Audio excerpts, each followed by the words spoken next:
Welcome to the Oral History Podcast, featuring stories from the oral history website voicesofoklahoma.com, where Oklahomans have given generously of their time to tell their life stories for present-day listeners and for generations to come. Our entire collection is available on the website voicesofoklahoma.com. Subscribe to be notified of new Oklahoma oral history podcasts. Here's another interesting storyteller from voicesofoklahoma.com. A graduate of the Missouri School of Mines and Metallurgy, now the University of Missouri Rolla, Keith Bailey's initial degree was in mechanical engineering. His academic record was augmented several years later with a professional degree in mechanical engineering from UMR and the completion of studies at the Harvard University Program for Management Development. In 1973, Keith became an assistant to the VP of Operations at Williams Pipeline Company. In the succeeding years, he assumed growing responsibilities with various units of the company until he was named president in 1992. In 1994, he was named CEO and chairman of the board. As a dedicated supporter of the United Way, Keith has served as a campaign chair as well as board chair. His United Way involvement extended to the national level. His commitment to education resulted in his service to the University of Tulsa, with 2 terms as board president. Listen to Keith talk about his difficulties in getting his first job, his admiration for John Williams, and 9/11 on the podcast and website, voicesofoklahoma.com. My name is John Erling, and today's date is January 31st, 2019. So, Keith, would you state your full name, please? Keith Edward Bailey. All right, and your date of birth? April 5th, 1942. Making your present age? 76. And we're recording this interview in the facilities of voicesofoklahoma.com. Where were you born? Kansas City, Missouri. Let's talk about your parents, your mother's name, and where she came from. My mother's maiden name was Ann Lee Trotter. My mother was born in Miami Station, Missouri, and her parents lived in Missouri. At the time I was born, my grandfather was an insurance salesman, worked at St. Luke's Hospital in Kansas City, which is where I was born. We lived with them while my dad was overseas during World War II. And then your father's name? George Weymouth Bailey. And what did he do for a living? He was a family dentist. And did he grow up in Missouri, or where did he come from? Sheridan, Wyoming. And he and his siblings all went to school at William Jewell College in Liberty, Missouri, which is a suburb of Kansas City, as did several of my mother's relatives. My grandfather, my uncle that I was named after, and others. That brought them together, and that's how they met. Your mother's personality, what was she like?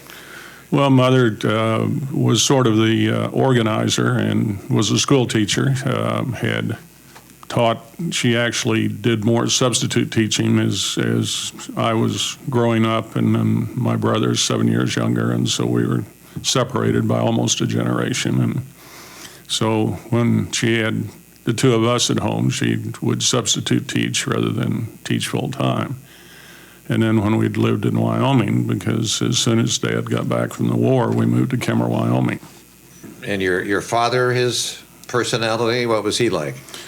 Well, he was somebody that was going to do his job every day. He went to the office, had a very fixed routine. He went to the office, saw the first patient at 8, took 30 minutes for lunch, left at 5 o'clock, and then answered the phone in the evenings and on weekends when somebody had a toothache or had broken a tooth or done things like that.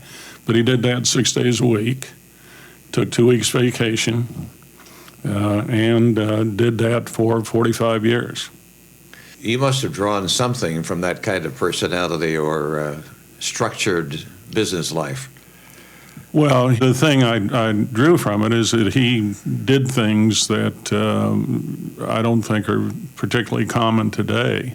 He started doing some of his own lab work because he didn't want to charge the patients that he had what the labs were charging him. to do the work. So if he could do it, he started taking Thursday afternoons to do the lab work. We have a friend that's a contemporary of my brother's that jokes that his dad would go in and when he had a toothache and see my dad, and that my dad, to pull a tooth was $5, to fill a tooth was $5, and if you want a Novocaine, it was $10. and he said his dad always turned down the Novocaine. Right. So that was mostly in what town did he? Well, he started his practice in Kemmer, Wyoming, when he came back from the service. He did a expense-paid tour of the Mediterranean with General Patton from North Africa to Sicily to Italy, and then when he came out of the Army, Kemmer, Wyoming was advertising for a dentist, which is pretty typical of small-town Wyoming for medical and dental services. And so he was the only dentist for 60 miles in any direction. And that probably encompassed maybe 3,000 people, but it still was dental practice he had. And then we moved to Missouri because my mother's mother developed crippling rheumatoid arthritis. And she and her two brothers decided my dad was the one that had the easiest time moving. And so we moved, and we went from, he was the only dentist for a 60-mile radius to being the fifth dentist in a town of 3,000, many of whom were related to my mother, all of whom thought they ought to get free dental service. Right. Your brother's name, what's his name? George William Bailey, but he goes by Bill. What was his profession?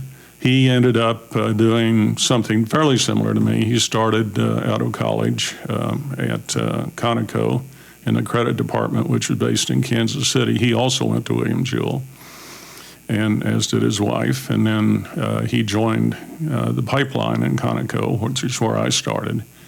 And then later moved and spent the bulk of his career as an energy trader, primarily crude oil. Did you ever think growing up you wanted to be a dentist?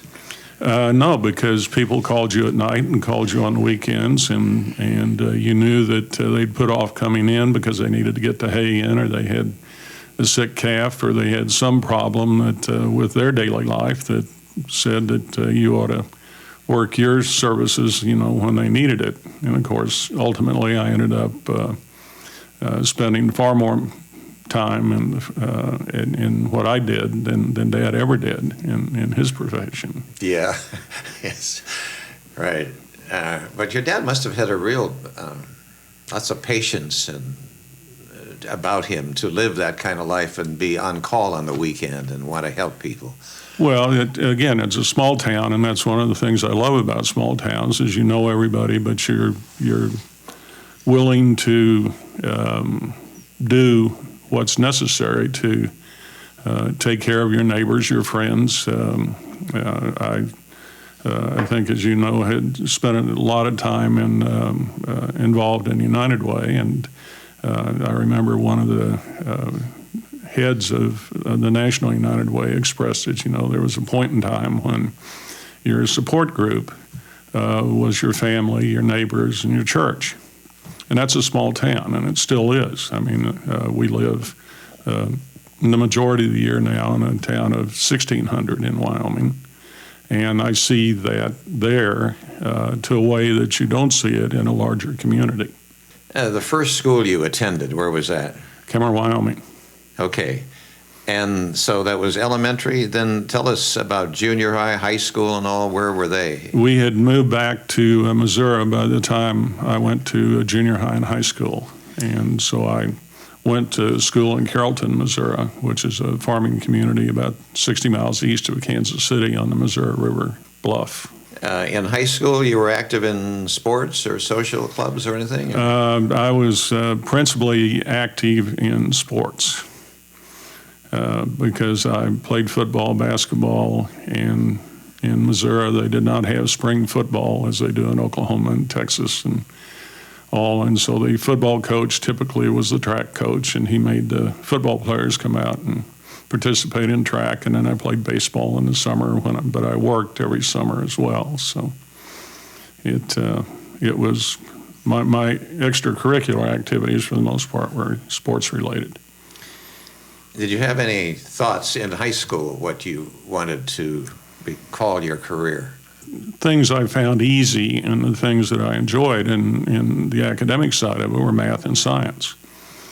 And my mother, the mother of a friend of mine, petitioned the high school to add an additional math class because at the time the presumption was that freshmen would not be qualified in order to take algebra as a freshman. And they needed, Jim wanted to go into science and math, and I wanted to go into science and math related. And so that worked out well for us. Jim ended up being president of the University of Michigan and as a nuclear physicist, and I ended up having a regular gainful employment at the Williams Companies. Your brother ended up as president? No, this other I'm sorry. Other contemporary of mine, yeah, who we got to take algebra. We were the first freshmen in that school system to ever get to take algebra. But that was partly because of your mother, wasn't it? Yes, and his, and they insisted that we have that opportunity. Yeah, that's great to have parents like that, huh? Well, it is. I mean, and the interesting thing about Mother was she was kind of the social organizer for the family, and yet, and so my dad, I don't think, saw how influential he was in the community and in the family. And my mother died, and well, both parents died precipitously. My mother had a blood clot and aneurysm and died instantly. How old? She was 62. And then my dad practiced dentistry for a number of years after that and then retired. And then he was killed as he was coming to visit us and missed the turn and took a sweeping turn at Shangri-La in the marina. And there was no fencing at the time, and the car went into the marina, and the lake was high, it was dark and raining, and he drowned. Wow. What year? How old and what year would he have been? Well, he was, Dad was 75, and so that's been 25, 30 years ago. The point I was making is when Mother died, I think my dad was completely astounded by the number of people that came to her funeral that didn't know her, but had been his patients over their life, and their family had been his patients, and that really moved him. So it would be back in the 90s when your father had that accident? Probably late 80s. Late 80s. Right. Where were you when you got the news of that accident? Well, we had at that point had a home at Shangri-La, and had moved from one side, from the estate side to the chateau side, and had told Dad that now when you come down, rather than making a turn to the left, you turn right, there's a gatehouse, come on in that way. Well, he'd missed that turn, and they had a big parking lot and an entertainment facility at those days by the marina. And he pulls out into the marina, realizes what he's done. I can visualize exactly how he did it. And then he made a big sweeping turn to come back the other way, and the car went in. Unfortunately, one of the night security people saw the taillights go up. And they found, or they called the lake patrol, and they brought divers, and they got the car out, and then we got a call because we were worried at that point because we hadn't heard from him, and he was coming in, and our youngest daughter was still at home. The other three children were in school. And he got a call from the hospital in Grove. Are you related to Dr. George Bailey? And we said, yes, that's my father. He said, well, he's been in an accident. He's here at the hospital. You need to come over. So I came over, and they had a pastor there, and they were very gracious and couldn't have been nicer. The people that had pulled the car out were there, but that was again very unexpected. But I could see Dad doing it, and unfortunately he had just splurged and bought a new car that had electric door locks, and those shorted out, and electric windows. So he had taken his seatbelt off, turned sideways, had tried to push the doors open, but the water pressure had prevented that. What a story. Wow. What a shock to your whole family to handle all that. And think about that even to this day. Well, in neither case, Mother died far too young, and then Dad died in a horribly unfortunate accident. And I talked to the general manager of the club, and they subsequently put fencing up around. I said, we're not somebody that sues people and things like that. And it was a horrible tragedy, and I think it was preventable. I'd driven over after I got back. I drove over to that parking lot, and it was dark. It wasn't particularly well lit, but it had been raining, as the pavement asphalt was wet. Yeah. And you couldn't really tell a line of demarcation between the lake and the parking lot because the lake level was high. I'm a Grand Laker and all, so I'm kind of know exactly what you're talking about and where that was. Out of high school then, where did you decide to go to college? Well, where I decided to go and where I ultimately went were two different things. Okay. I fairly naively decided that I was going to go to Rice because Rice had a tremendous reputation. I also would have had an opportunity, I thought, to play football there. And so I decided I'd go to Rice. And my the spring semester of my senior year, somebody said, well, have you talked to anybody at Rice? And I said, well, no. And so my mother had a cousin that was in the Baker Botts law firm, and one of his partners was on the board of Rice. And they said, well, now, the original grant stipulates that out of the 400 freshmen, only 10% can be from out of state. And those were all controlled by Jess Neely, who was the athletic director and the football coach. And unless Jess Neely says you're going to come to Rice, you're not coming to Rice. But we'll set up a meeting for you to meet Coach Neely. And I was there, and probably 5 minutes in, second question, third question, I was pretty clear I wasn't going to go to Rice. Why? He said, well, you football player? Yes, sir. Missouri. As if, do they play football in Missouri? I said, yes, sir. And he said, were you All-State? And I said, well, yes, sir. He said, were you an All-American? No, sir. Do you know any All-Americans? And at that point, I was fairly confident I was not going to go to Rice. Right. So kind of with my tail between my legs, I come back to Carrollton and call a cousin who was older but was working in Kansas City as an engineer. And I said, well, where should I go to school? And he said, well, have you thought about going to Rolla? I said, Rolla where? Well, it's Missouri School of Mines. It's in Rolla, Missouri. I said, where's that? And he said, well, it's on the map. You can find it. And I said, well, do they play football? And he said, yes, I think they play football. And so I sent a letter to the school and said I'd like to come to school there. And because I was a resident, and I also had done well academically, so there was no barrier to going to school there. But I said I'd like to play football. And I get an unsigned, mimeographed 3-cent postcard back. First day of football practice is August 15th. And the first time I was on campus, I borrowed my grandmother's car and drove down. And I'd never been to Rolla, never been to campus. And I drive and pull on campus, find a groundskeeper. I said, well, I'm down here to play football. Where should I go? Well, Jackling Gymnasium. It's just up this road here, and just go there. I walked up. The coach's offices were on the second floor. There was a lady at the desk. And I said, well, my name's Keith Paley, and I'm here to play football. And she said, oh, we were expecting you. Well, I'd gotten an unsigned 3-cent postcard that I had not responded to directly. I mean, they knew I was coming to school. And I said, well, where do I stay?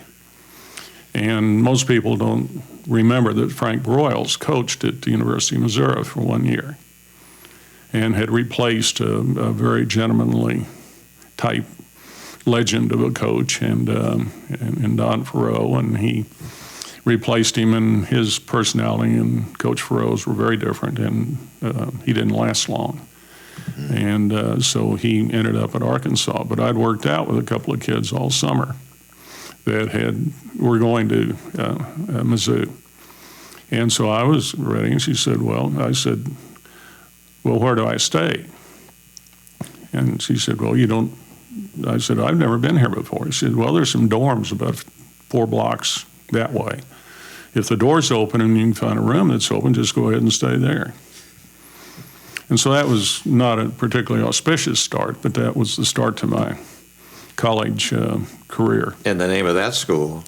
Is today the Missouri University of Science and Technology. But at that point, it was Missouri School of Mines and Metallurgy. So you really were looking for a place to play football, not to become an engineer. Well, I wanted to do both. I mean, I had enjoyed sports and academics both in school, and I'd been successful at both. When I got to college, I wanted to have that opportunity. I did have an opportunity out of high school had I wanted to go to the Double Z League or whatever the Cardinals had in those days. I could have gone into the farm system of the Cardinals. For baseball? Yes. St. Louis Cardinals. And you decided? No way.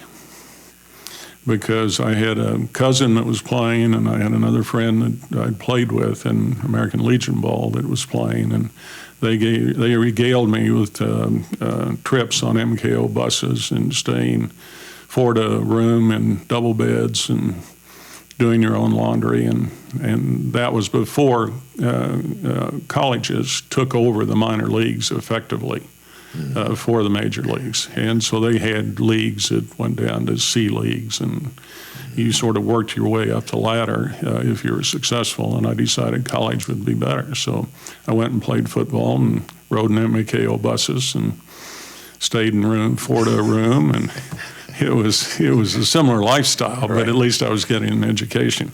So what year did you graduate? 1964. And then I believe, though, you did some further work. You completed the program for management development at Harvard Business School. That was after I joined Williams a number of years later, but that's a 14-week program for mid-level executives. But you furthered your education there. Well, I learned to play rugby there as well. So, really? Yes. At Harvard? Yes. The program I was in, we had 3 classes a day that each were an hour and a half, and a lot of reading. And then we only had 2 classes on Saturday morning, and I was there one Saturday, and I heard a kind of a raucous noise across the quad from where we were living. They had one big dormitory that this program occupied, and I heard it, and I wandered over and into the big common room that each of these had, and there was a bunch of dirty, Jersey, muddy, bloody, grass-stained people in there with 2 different jerseys on, kegs of beer, and having a big time. And I said, what's going on? Well, this is Mystic River team, and we're the Harvard Business School team. We just played rugby. I said, how do I get into this? And they said, well, come to practice Tuesday. So I did, and so I played rugby the rest of the time I was there. How old were you then? This was in the 70s. Yeah, I would have been 30-something. Yeah. But you're a big guy. How tall were you? Well, I peaked at 6'5". Okay. And now I'm in the age of steadily shrinking. So. Right. So you were a big guy, and that's why. In baseball, what did you play? What position? I pitched in first base. Okay. And in football? I played interior line. Okay. All right. But you knew professional sports were not going to be your thing. It was going to go the academic way. Well, it would be academics, but I think like anybody that participates in sports, you really don't know exactly what your skill set is in relation to other people that make a living. I had an opportunity to go to football Cardinals tryouts. I toyed with that, but I said no. It was a situation where you'd go to camp, and then they had milestones, and if you made it all the way through and made it through the season, you might make $3,000, and I could make $3,000 being an engineer. Okay, so you graduate in 64. Correct. And then what happens? Well, then I went to work. Had had been very fortunate at first place. While there were no scholarships involved, the price of going to school, I think the most I spent for the entire year was $900 and some as an in-state student. So I had no student debt.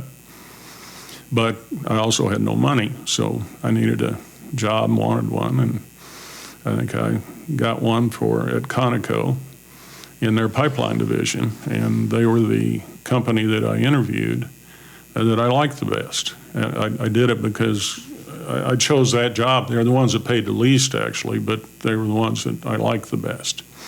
And they also offered an opportunity to go to part of the world that I had grown up in. And my first job was in Spokane, Washington. That was an opportunity that appealed to me, and I joined them and got off to a fairly rocky start, but ultimately survived. Rocky start, what does that mean? Well, the program I went into was an engineer training program, and they had a parallel program for business graduates, but you had training reviews at 2, 4, 6, 9, 12, 15, and 18 months. And the plan was that for 6 months you would be in a district that was principally a refined products district, 6 months in one that was principally a crude oil district, and 6 months in the general office. Well, after my second training review, they told me that, really we ought to fire you, but we're paying you less than we're paying anyone else. We'll give you an opportunity. We know that the guy you're working for isn't the best with trainees, and there wasn't a lot of activity there, and so we'll give you an opportunity. I think you'd be foolish to take it, but if you want to, you can go to Artesia, New Mexico, and start over. And we'll just, in effect, forget these last 4 months. What was the problem? Were you not meeting their standards, or what was? Well, yes, I was not meeting their standards. And you knew that, or did you? Well, it's evident when you get into training reviews, because you would have people that would, several people with a lot of experience, just sit around and start questions. What have you been doing? And why are you doing that? And how do you pay for it? And just they would do it until they exhausted your understanding of that subject, and then to move on to another one. So I went to Artesia, and they said, well, the guy that you're going to work for is mean as a rattlesnake, and he's just coming back from Libya, having run our operations there, and you probably won't enjoy it. Well, I ended up really enjoying it, because first there was a lot of work, a lot of activity. It was very different than the system I'd started on. And what kind of activity? Well, it had a combination of crude oil and refined products. We were building things, and we were connecting oil wells to our system. We were building new facilities in Phoenix and Tucson where we had refined products deliveries and terminals. And so there were a lot of things to do. But Wes was very demanding as well, and every Monday I had to give him a sheet, hour by hour, of what I was going to do all week. And during this period, I ended up getting engaged to Pat, who was from Spokane and still in Spokane. And we decided to get married, but I had no vacation, and I had a long weekend, and that was Christmas weekend. So I needed to get from Artesia to Spokane, back to Ponca City for my next training review, which was going to be the one that determined whether I still had a job or not, and then back down to Artesia if I had a job. So I was prepared to go, and I'd given Wes my schedule, and very clearly in that schedule I'd shown I was going up to Spokane to get married over the weekend. And as I was walking out the door, he says, wait a minute, he said, I just got a call, and the pump went down at the SAC base in Roswell. And I know you're flying out of there, and as soon as that pump's fixed, you can leave.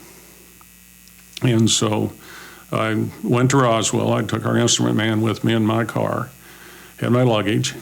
We were elbow deep in a pump, deep well pump, to get it repaired, and we put it back together. I had jet fuel all over me.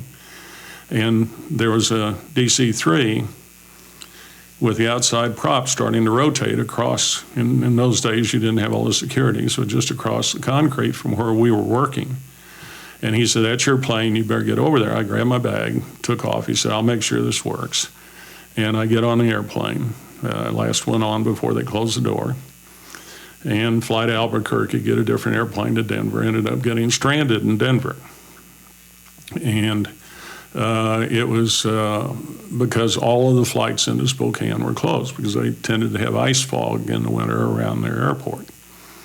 And so I was there all night, and I was getting married the next day. And so I finally concluded if I can get to Seattle, worst comes to worst, I can drive. I can get a rental car and drive over to Spokane.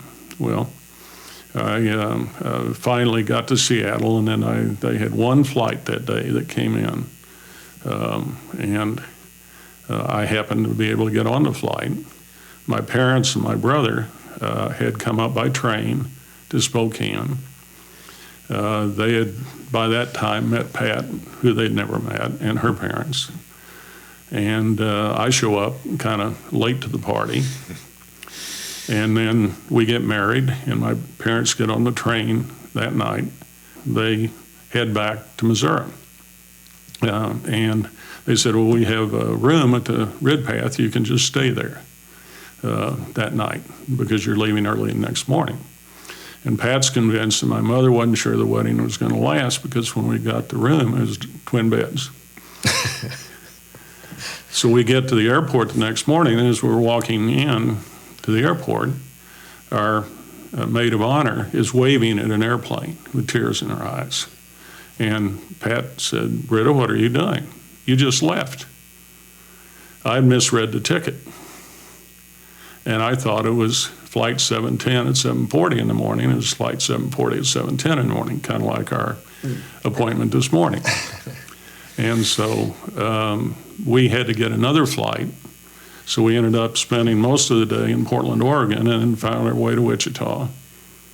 Drove from Wichita to Ponca City, dark of night. Left Pat in the Pioneer Women Motel while I went for my training review to see if I had a job. And she met my boss that morning at breakfast and said, "Well, when should I expect you back?" He said, "Well, we ought to be back, early afternoon."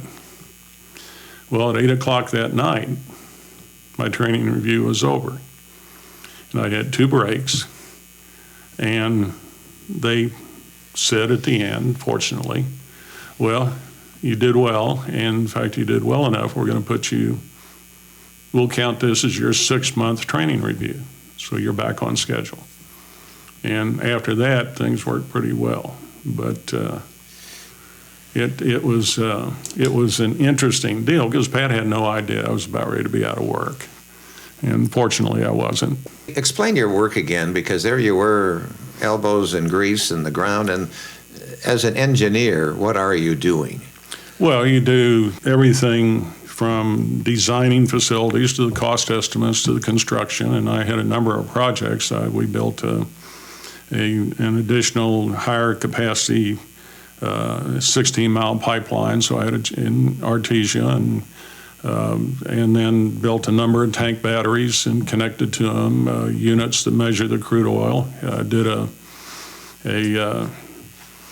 kind of a diagnostic of crude losses, why you're losing crude oil, and you find producers have very creative ways of shorting you on the tank batteries. And so, no, just a wide variety of things. And I had, during that period of time, I met a guy that was a Schlumberger engineer, and I started going out on well locations with him at night. I said, "I'd like to learn a little bit about the downhole part of this stuff." And that's one of the things that really served me well in my training review. Because typically you'd go into one of your training reviews and one guy liked to sit right behind you and ping questions off the back of your head, but it would be anywhere from 2 or 3 to 4 or 5 people asking questions just continually. And I knew as they started down that there was far more experience in everything we did in our jobs represented in that room than I had. So you start at a disadvantage, a knowledge disadvantage. Well, for some reason, we got off talking about downhole stuff that I'd learned. I'd mentioned that I'd gone out on the wells with this guy. And they said, well, tell us about that. Well, I spent 2.5 hours telling them about it because I realized I knew more about it than anybody else in the room. You had been there. Because I'd been doing it, right. and that wasn't something they'd done. And so that served me pretty well. But it was interesting dynamic, but that culture of being demanding, trying to get everyone to produce the most they could produce, the most they were capable of producing, was one that I think was a very good culture, and it's one that served not just Conoco well, but it served the whole industry well. We were one of the few companies, because at one point I did the engineering recruiting, we were one of the few companies that when we handed out a brochure of our successful recruits that had gone on to success, we had half a dozen of them that were senior officers in other companies, not Conoco. Mm-hmm. Then you're staying with Conoco till, I mean, you held various jobs. I have them listed: staff engineer, senior staff engineer, district manager. So then they started putting you in a managerial level, yes. Apparently. They saw that in you, which bore well, of course, that later on, a manager of research and development, manager of engineering, manager of Eastern operations. So each time, and that was all with Conoco. Yes. And I was fortunate. After a rocky start, I ended up in most of those jobs. I was the youngest person at that point in time to have held that job. And so it did, I think the rocky start kind of woke me up that, you just can't mail things in. You have to really dig in and do what you need to do. And so you were working harder, you think, and longer than most people? I didn't work longer because there was a little bit of a culture when you were in the general office. People were sort of expected to show up Saturday morning and be there all Saturday morning. And I went down for one of them, and everybody sat around and read the oil and gas journal. They weren't doing much. And so I said, I've got a young family by this time. I'm not going to do that. And I said, I spend a lot of time at the office. I travel a fair amount.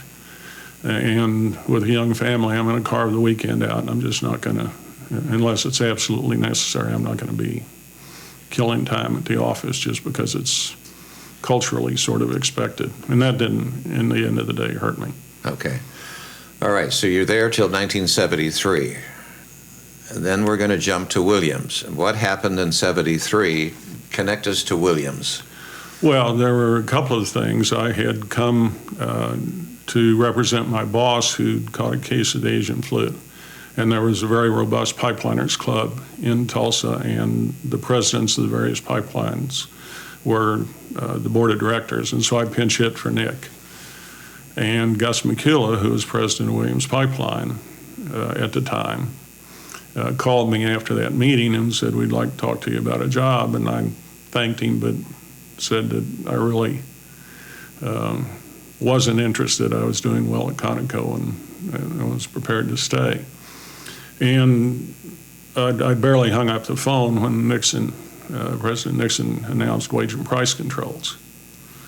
And at that point, the only way you could get a raise was by changing jobs. You could not get an in-place raise. And they were very rigidly enforced. And why were they enforced? Why were they instituted in the first place? Because his economic advisor said inflation had reached 5%, and that was unsustainable, and they needed to cool the economy. And that, so at the point I was probably making, I'd done very well at Conoco, so I was making somewhere in the mid-20s, 20,000, 23,000 maybe.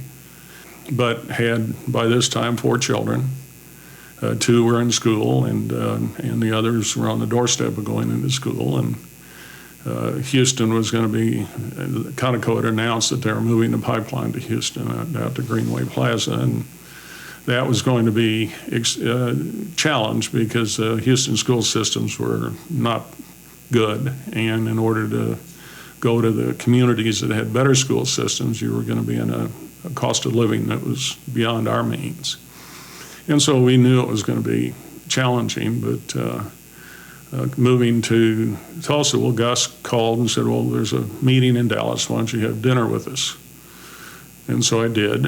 In Dallas, with Williams people, or no? Well, yes, it was an American Petroleum Institute meeting. Oh. And so a lot of the pipeline people were going to be there. And so I had dinner with Gus and the other members of the executive team and liked them and enjoyed them. And by this time, I talked to Pat and I said, well, one thing, after all these moves, you won't have to move to Ponca City again. Because, every time you had a baby. So she would barely go visit now. But so it would be some stability, and we didn't know much about Tulsa at the time. But other than I'd drive into the airport from the northwest and drive back that way. And so we came over, and I said, yeah, well, I'd really like to come to work. So was that a big wage increase? It was a wage increase. I think I was got up to like $27,000 or $28,000, but I also had a company vehicle. Okay. And my company vehicle, as it turned out, my mother had entered my brother when he was in college. He was a collegiate golfer. When he was in college, she'd entered him in a sweepstakes that Golf Digest had. And he wins a fancy Mercedes. Of course, I pointed out to my mother that he's still in college. Your other son has 4 children, could really have used a nice Mercedes, and we're the ones that gave him the subscription. But he couldn't afford it. He couldn't afford the insurance on it. So my dad took it and bought him an AMC Hornet. And so I ended up, my first company car, Bill needed to he was getting married, so he needed a little bit more substantial car. So he had a job now and could get one. And I said, well, I'll buy the Hornet. So I think I gave him $1,500 for the Hornet, and that was my company car. Yeah. So it was a deal, but the challenge, as it turned out, was Gus said, "Great, well, we want you to come to work, but you have to go out to TU and you have to have psychological testing." And I said, "Oh, okay." And so I go out, and I don't even remember the faculty member's name, but he did the whole Rorschach and variety of things. Then he did a self-assessment, and at the end of the self-assessment, he said, "This is the first time this has ever happened." And I said, "Well, I'm not going to get this job." And he said, I said, "Was that bad?" And he said, "No, actually it's good." He says, "You're the only person I've ever had that I've done this with that agreed exactly, point by point, with my assessment." I don't follow. Well, it was a whole series of where you would rate yourself with regard to all these personality traits. Okay. And so he had done an assessment that he would turn in, but he also had the person he was working with. And I guess it was for self-awareness or whatever that he was testing there. But he said that's the first time it had ever happened. All right. That my assessment and his were identical. Yep. So you got the job. I got the job. But coming to Tulsa and close to Missouri and all that must have been inviting to you, the geography of it. Well, it certainly, the geography was better than Houston at the outset, because again, we didn't know a lot about Tulsa. And then we had a friend whose wife had taught here, and she taught in the Jenks school system. She said, "Now it's really a good school system. You ought to locate where you can have the kids in that system." And I checked it out a little bit, and the principal at the time had a flat top, more white socks, and I said, "This is my kind of place." And all of the school was in Jenks, and so that was a much smaller enterprise in those days, but it turned out to be a good choice. And then we really began enjoying Tulsa. And with younger children, a lot of your early activities are revolving around their activities. And then I started getting involved in different community activities, and Pat did as well. And then it just has grown over time. We've been here a long time now. How old would you have been in '73 when you came here? Well, that would have made me 31. Okay. And I was the only employee at Williams Pipeline that was between the age of 30 and 40. Mm-hmm. And that was one of the reasons they were looking for somebody, because they had automated, and as a unionized group, their mentality was, well, the people with the least seniority are the ones to go when we eliminate jobs. So they had created this bimodal employee cohort. But there was nobody in that 30 to 40 age range. And so they brought me in to begin trying to build some talent at an age that logically would need to be moving into more senior jobs, and they just didn't have that. Who was CEO of Williams then? Was that John? John Williams was the chairman and CEO, and Joe Williams had just come back from, I want to say he was in Iraq or Iran. Iran. He had just come back from Iran. Mm-hmm. And he and Bob Shower. Pardon me? He and Bob Shower. Okay. Bob was chief financial officer. And actually, he's the chief financial officer I ultimately replaced. We have both their stories on our website, voicesofoklahoma.com, John and Joe. Your first job then for Williams was what? It was a non-job. They were trying to figure out what to do with me. They knew they wanted to get somebody in that level, but there really wasn't a job that they hired me to, so I was the assistant to the vice president of operations at Williams Pipeline. And what did that entail? They had to think long and hard to find things. I had a small office that looked out over the fire escape on the Kennedy building. Then they bought a pipeline that had belonged to Gulf Oil Company that went from essentially Missouri to Illinois. And we still owned Agrico-Chemical at the time. And they had the big liquid nitrogen fertilizer plant at Port of Catoosa. So we rehabbed that initially to carry ammonia-based fertilizer up to the Farm Belt. And that was one of the projects I worked on, but as I say, what turned out to be fortunate from my perspective was that my boss at the time had a gallbladder attack and took time off because they did a lot more major surgical incision in those days than they do today. And he decided he liked the time off so much that he just retired. And so I ended up getting an unexpected jump to being vice president of operations.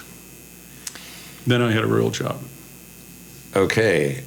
And so much of this just is the luck of the draw, isn't it? Well, it's real serendipity, and it truly is. I mean, I would have been in the Marine Corps, actually, had I not weighed 250 pounds. Because when I had my 2 bad training reviews in Spokane, it's not a direct shot to get from Spokane, Ponca City to Spokane. And you took the puddle jumper from Ponca City to Kansas City, and then you took planes. I spent the night in Kansas City. And I was, feeling sorry for myself, very, very put upon, and I wandered into a Marine Corps recruiting office. And the sergeant in there, when I told him that I'd taken the officer candidate's test on campus, because I had a fraternity brother that was taking the test because he wanted to go into the Navy. And I said, well, I'll just go in. They'll probably let me take it too. And I took it and ended up having a really, really good grade on it with no intention of going beyond that. But I told him, and he was able to access that, and his eyes lit up. And he said, well, man, we'd put you in officer candidate school right now. And I who's got most of the paperwork done, and he said, "Oh, there's one thing we got to do." What's that? We need to weigh you. Why? Well, because if you weigh over 230 pounds, I can't put you there. You have to go in as an enlisted man. And so I knew at that point, it's kind of another one of those deals. At some point in one of those interviews, you know you're not going to have life turn out the way you were expecting it to. And it didn't, because I weighed 250, and they couldn't convince me that if I went in as an enlisted man at Camp Lejeune, that I probably would weigh 230 by the time I got through basic training, and they would then automatically move me up to officer candidate school. Oh, that's what they were telling you could do. You could lose weight by going through basic training. Sure. And then you could become, and you didn't. Well, there was no guarantee. Right. I believe the part about losing the weight. Right. Yeah. I went through basic training at Fort Leonard Wood, Missouri, and you know what that area is about. Yes. Oh, well, that's where most of the Rolla guys went, because it was Corps of Engineer base. Right. So in '64 and all, that was Vietnam was on, obviously, and that's what. So weren't they after you? The draft board after you? It was not, and again, it goes back to small towns. That they had begun to do. I think they started giving you draft numbers at that point or shortly thereafter. But in small towns, draft boards have quotas, and most small towns in those days would get a kid that might be going to reform school, and they give them an option that this will, make a man out of you and straighten you up and make a real citizen out of you. And they could fill their quota that way, along with people that wanted to do it, and it was a career choice for them or an economic choice. Yeah. And so that, and then President Kennedy put in a waiver for people with children. Mm-hmm. That was there for a while. So you become Williams Pipeline Vice President of Operations. Yes. And again, that was because your boss decided to retire because he'd had some surgery and found out that he liked playing golf better than he liked working. Okay, so then when you went on to Williams Pipeline Executive Vice President, who got sick then? Well, that was a job they made up. Oh, they did? Yeah, well, I went to the Harvard program. Oh. And that was 14 weeks. So for 14 weeks, they're not going to leave a job open. So they had moved Roy Wilkins in behind me to do that. And so when I came back, they had to find a place for me. So they made me executive vice president of the pipeline. And so everybody reported to me, and I reported to the president. So it was kind of a non-job. It was the kind that when I had more sway over organization charts, I probably would have put a highlighter through it, because it's just somebody helping this person talk to this person, and that's a non-job. So were you frustrated that you didn't have enough to do? Or? Well, I tend to get antsy if there's not substance in what I'm doing, but again, that fairly quickly changed, because shortly after that we bought Northwest Energy, and I became president of the pipeline because my boss had moved up to be an executive vice president of the parent company. And who was that? Vernon Jones. And then I added, in addition to Williams Pipeline, I added the role of president of what was then Northwest Central, but it was the old city service gas pipeline that was headquartered in Oklahoma City. So tell us some of the issues you were facing then, and now you're beginning to kind of get your wheels under you of being a management executive and all. They weren't just finding work for you to do now. Now you had a real job. I had a job. Right. And so what were you doing? Well, as president of the pipeline, obviously, it was managing the whole enterprise. And then when I became president of Northwest Central, one of the issues was what are we going to do with a company in Oklahoma City when we're headquartered in Tulsa, and the decision was made early on that we were going to relocate to headquarters. And so I had an interesting initial exposure to the employee base, because my first discussion with them was, well, we're part now of the Williams companies, and they hadn't really asked for me. I was kind of thrust upon them as the new president of that pipeline. Up Northwest Central Pipeline. Yeah, and had an all-employee meeting and said, well, we're going to relocate. We're going to relocate to Tulsa because we need to be where the parent company is, and we're an important part of it, and it just makes sense. And this was in December I was doing this. I said, we'll move at the end of the summer. I said, I've got some experience moving, and with children, it's better to do it just before school starts, and then they get re-socialized very quickly. If you do it at the beginning of summer, they've got all summer to be unhappy. And so this company had been there almost 100 years at that point. And so there was a certain amount of angst among the employees. And again, that was where? In Oklahoma City. Yep. That they were going to have to move. And I said, well, one of the questions was, isn't that pretty abrupt? And I said, well, I understand that moving can be traumatic. I said, I've done a lot of it. But even doing a lot of it, Pat and I had standards. And the standards we never violated. So we never moved on less than 1 day's notice, and we never moved with a baby that was less than 1 day old. And so it can be done, and we're trying to do it in a way but we're also going to look at the organization. And they had a very top-heavy organization, which wasn't uncommon in the natural gas pipeline industry at the time. And so we went from something like 14 or 15 vice presidents to 4. And then just went through the organization chart, and the field operations typically don't get impacted very much. Mm-hmm. But where you tend to see the growth is in the administration and overhead.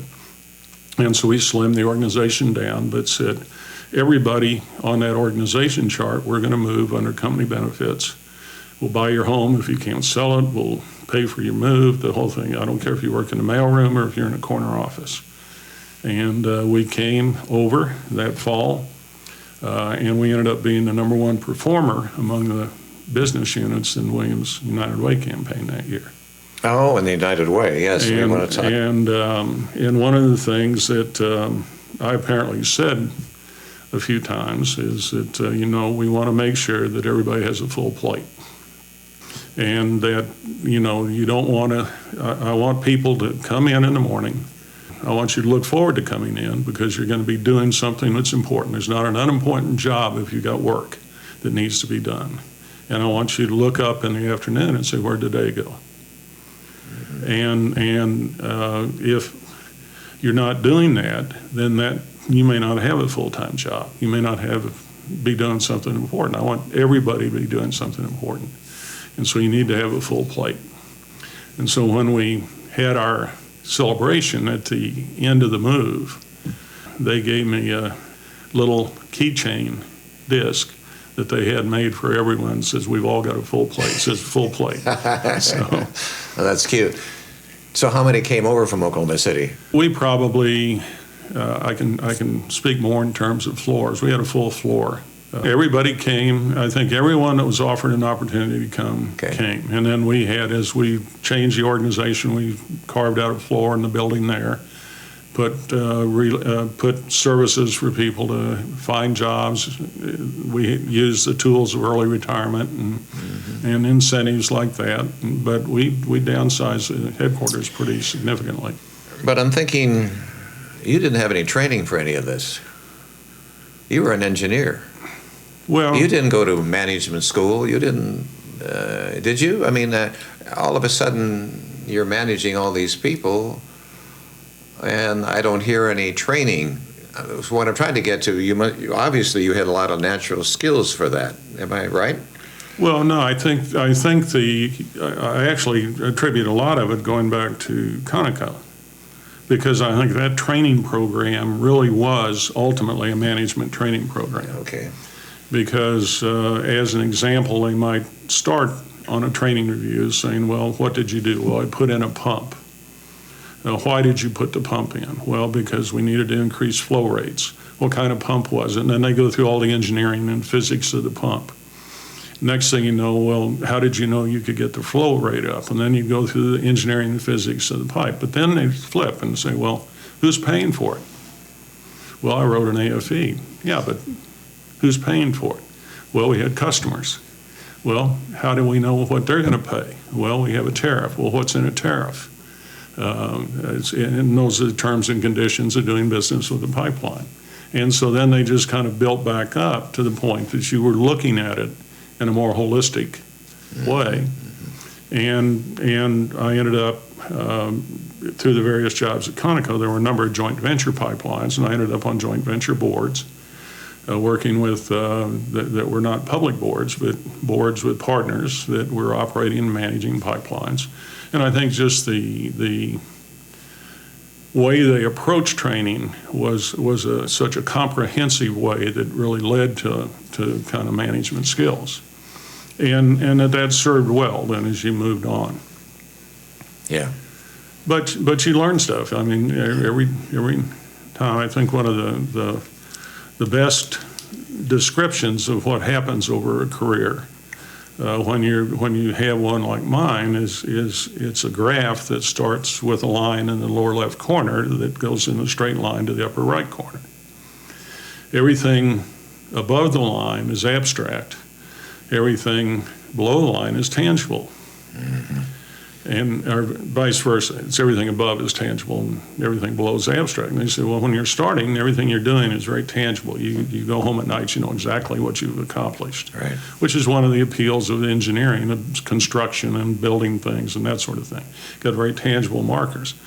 If you're in that ultimate corner office, what you do every day, you have no idea. It may have an impact 5 years from now. It may have an impact after you're gone.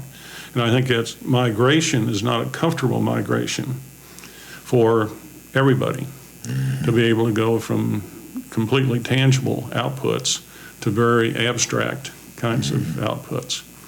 Of all the executives, were you the only engineer trained? I mean, John wasn't, was he? He wasn't. Well, John, I think, was an engineer, and he was, because he was in the CBs, and I believe he had an engineering background. Okay.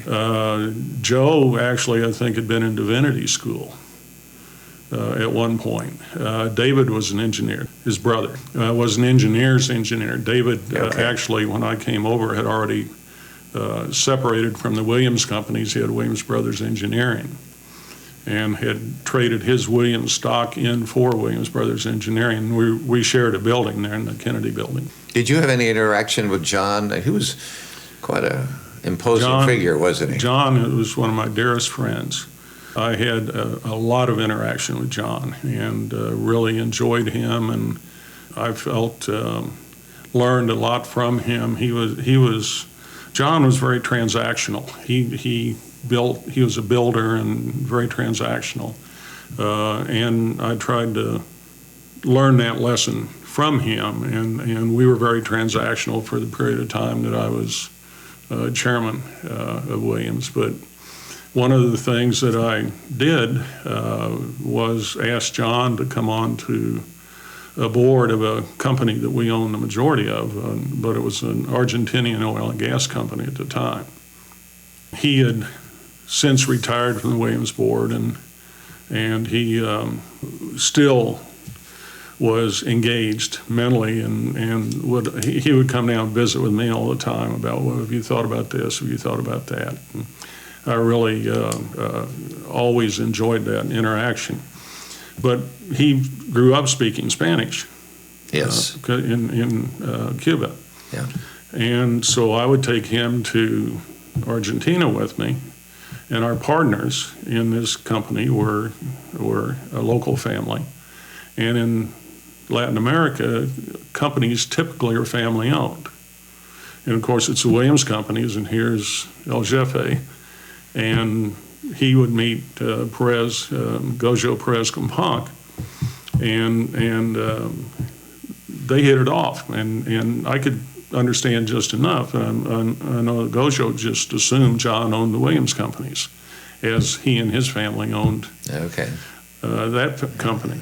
And John never dissuaded him from that, but he was very good in that kind of setting. And then after I retired, became an independent director along with John and Bob LaFortune on the APCO International Oil and Gas Board, which was this company, but it had grown and had been moved over to Williams Exploration when it had been spun off.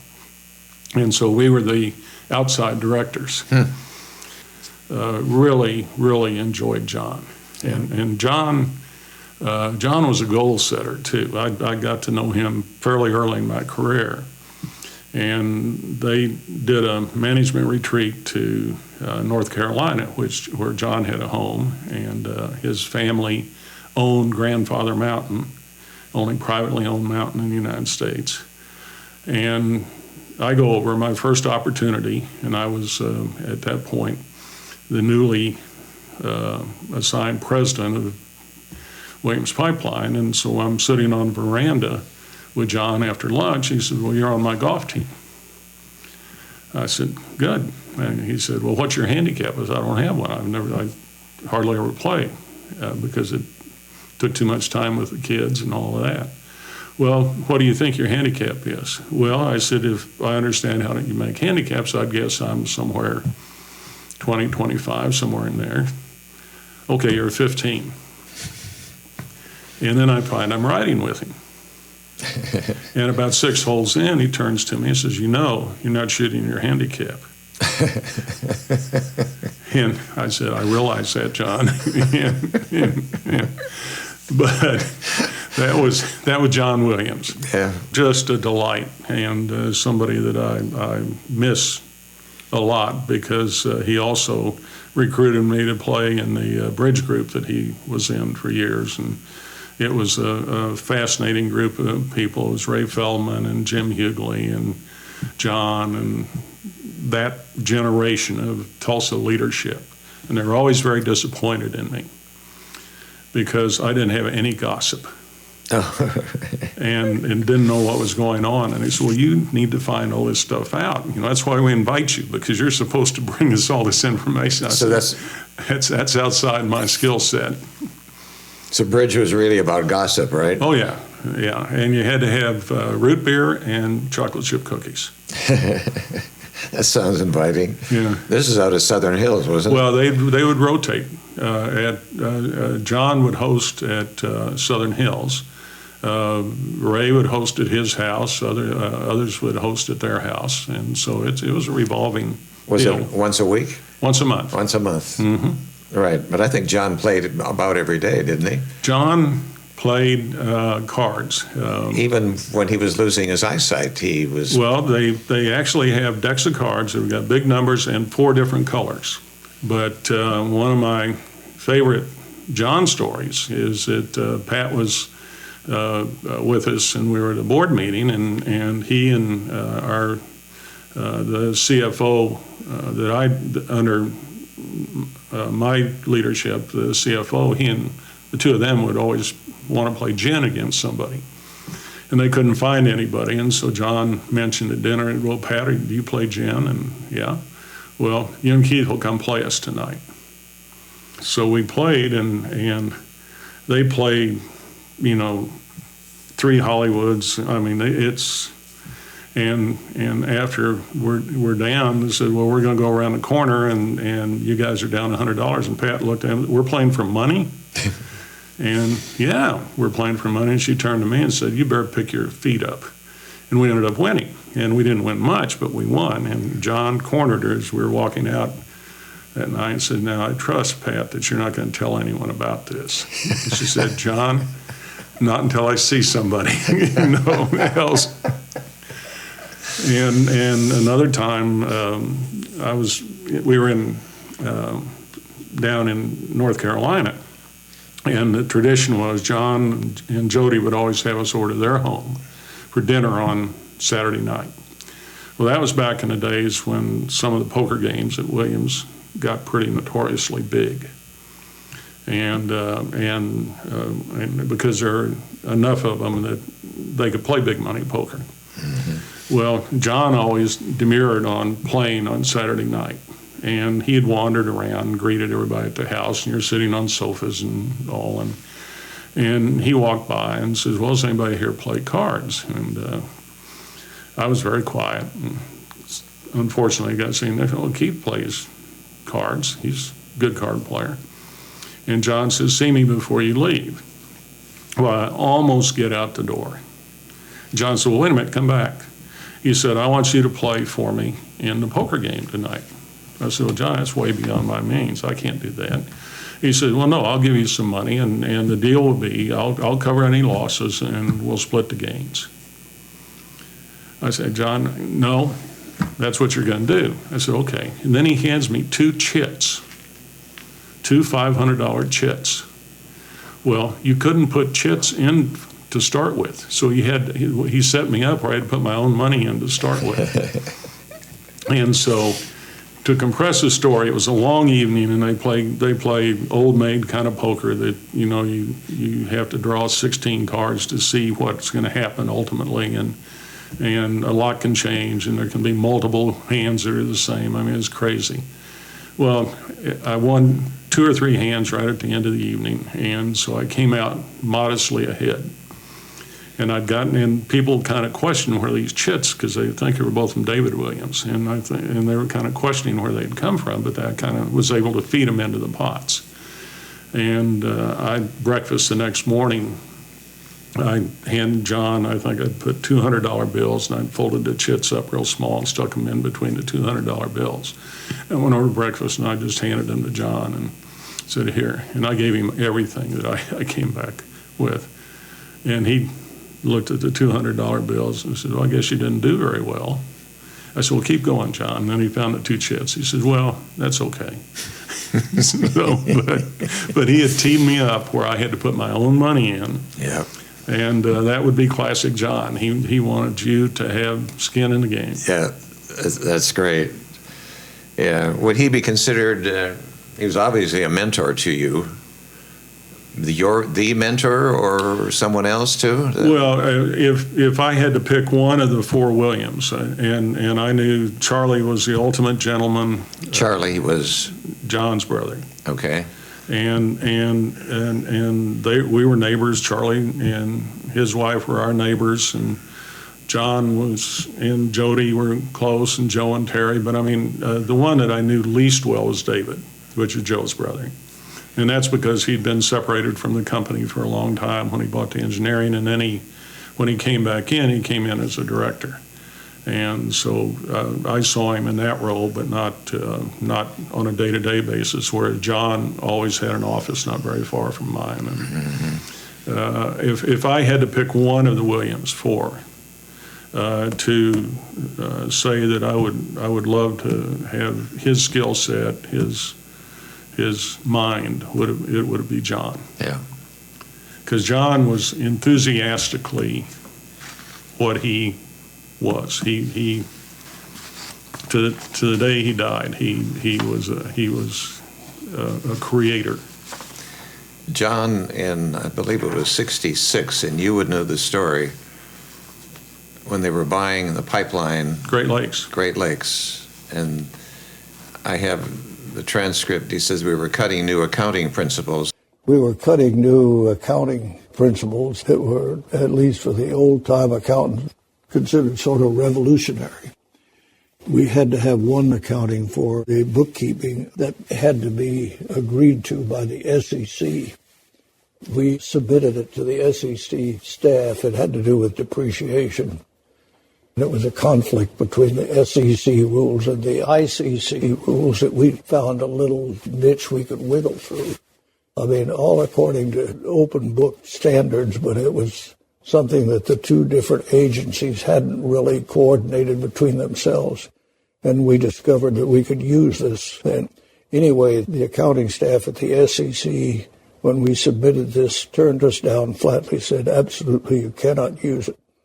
We said, well, that kills the deal. So I went to our lawyers and I said, well, what can we do now? And said, well, there's one last thing. You can appeal to the SEC for an emergency hearing directly with the Securities and Exchange Commission itself, the 5 commissioners. So we appealed, and we said it has to be an emergency thing. And the rule said they would answer within 5 days. The third day, they told us that they would give us 5 minutes to present our case, and that the CEO had to present the case with no accountants, no lawyers. I had to do it all by myself with the 5 SEC commissioners. For 2 days, all the lawyers and the auditors and the accountants had me up and down sideways, briefing me on everything. I was a little scared when I went in there. But I went in with the 5 SEC commissioners. Where is this? What town? Washington, at their headquarters. What I presented was so novel and so unusual to them. Instead of 5 minutes, they listened to me for 46 minutes. At the end of that, they said, well, Mr. Williams, we've never heard anything like this before. It is novel, but you make your case. If you go ahead, we will not object. Wow. That was one of the more interesting times ever I had. Once we got that done and the commission approved it, the next year the SEC passed a regulation that never again could this ever be done. We were the only ones that ever did it. And that was a turning point. That's what made the company. And John Williams did that. Is it true then that just moved Williams ahead a lot? Well, it was. I happened to watch that from the other end because I was at Conoco and they were the partner in Great Lakes, and they were the ones that forced the sale and managed the sale. And the group managing the sale were in an office next to mine. And at the time, it was the largest cash for assets transaction that had ever been done. It was on the cover, I believe, of Forbes. Minnows swallowing the whale. And it was a great transaction. And I mean, they leveraged, in today's world, it'd be a leveraged buyout on speed, because I think they counted every asset they had and probably counted every backhoe and tractor 4 or 5 times in order to have the assets. They had Vince Butler put together a study, and that was computers were just coming in when you had the old fold-over pages, and he had a study that was a lot thicker than it was, I think, educational, but analyzing everything from the impact of birth control pills to the population and the demand for the product. But they got the head of Arthur Young, and they got an attorney from Boston, and the two of them really were able to craft what John ultimately delivered to the commission. And I had the pen that he signed the deal with. I had the pen mounted in a shadow box behind my desk. And then we burned the mortgage, because it was mortgage-based financing. And we burned the mortgage, and we had a party on the top floor of the Williams Center back when they had a private restaurant there. And that was the burning of the mortgage, and that was a great celebration. But that was 20 years. That was in '86. Well, John Williams stood in and did that, and I'm a fan of him too. And not everybody could have done what he did. But I think the interesting thing that I learned, I ultimately.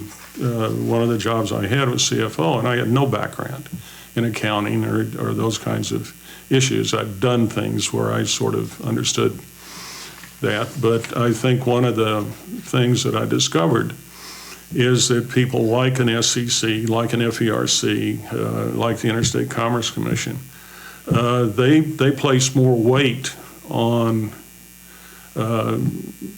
people giving them a view that run a business or actually do it, as opposed to professional skill sets like the lawyers or the accountants or people that are paid to take a narrow view. They give a lot more credence to somebody that has a broader view. And I found as CFO that really served me well, because I had run several of the businesses that made up the Williams companies. And there were other things that happened around that time too that made it a good time to have moved into that job with no experience. Well, then you became chairman of Williams Telecommunications. We formed that in Williams Pipeline, actually. And that came about because of an idea. Yes.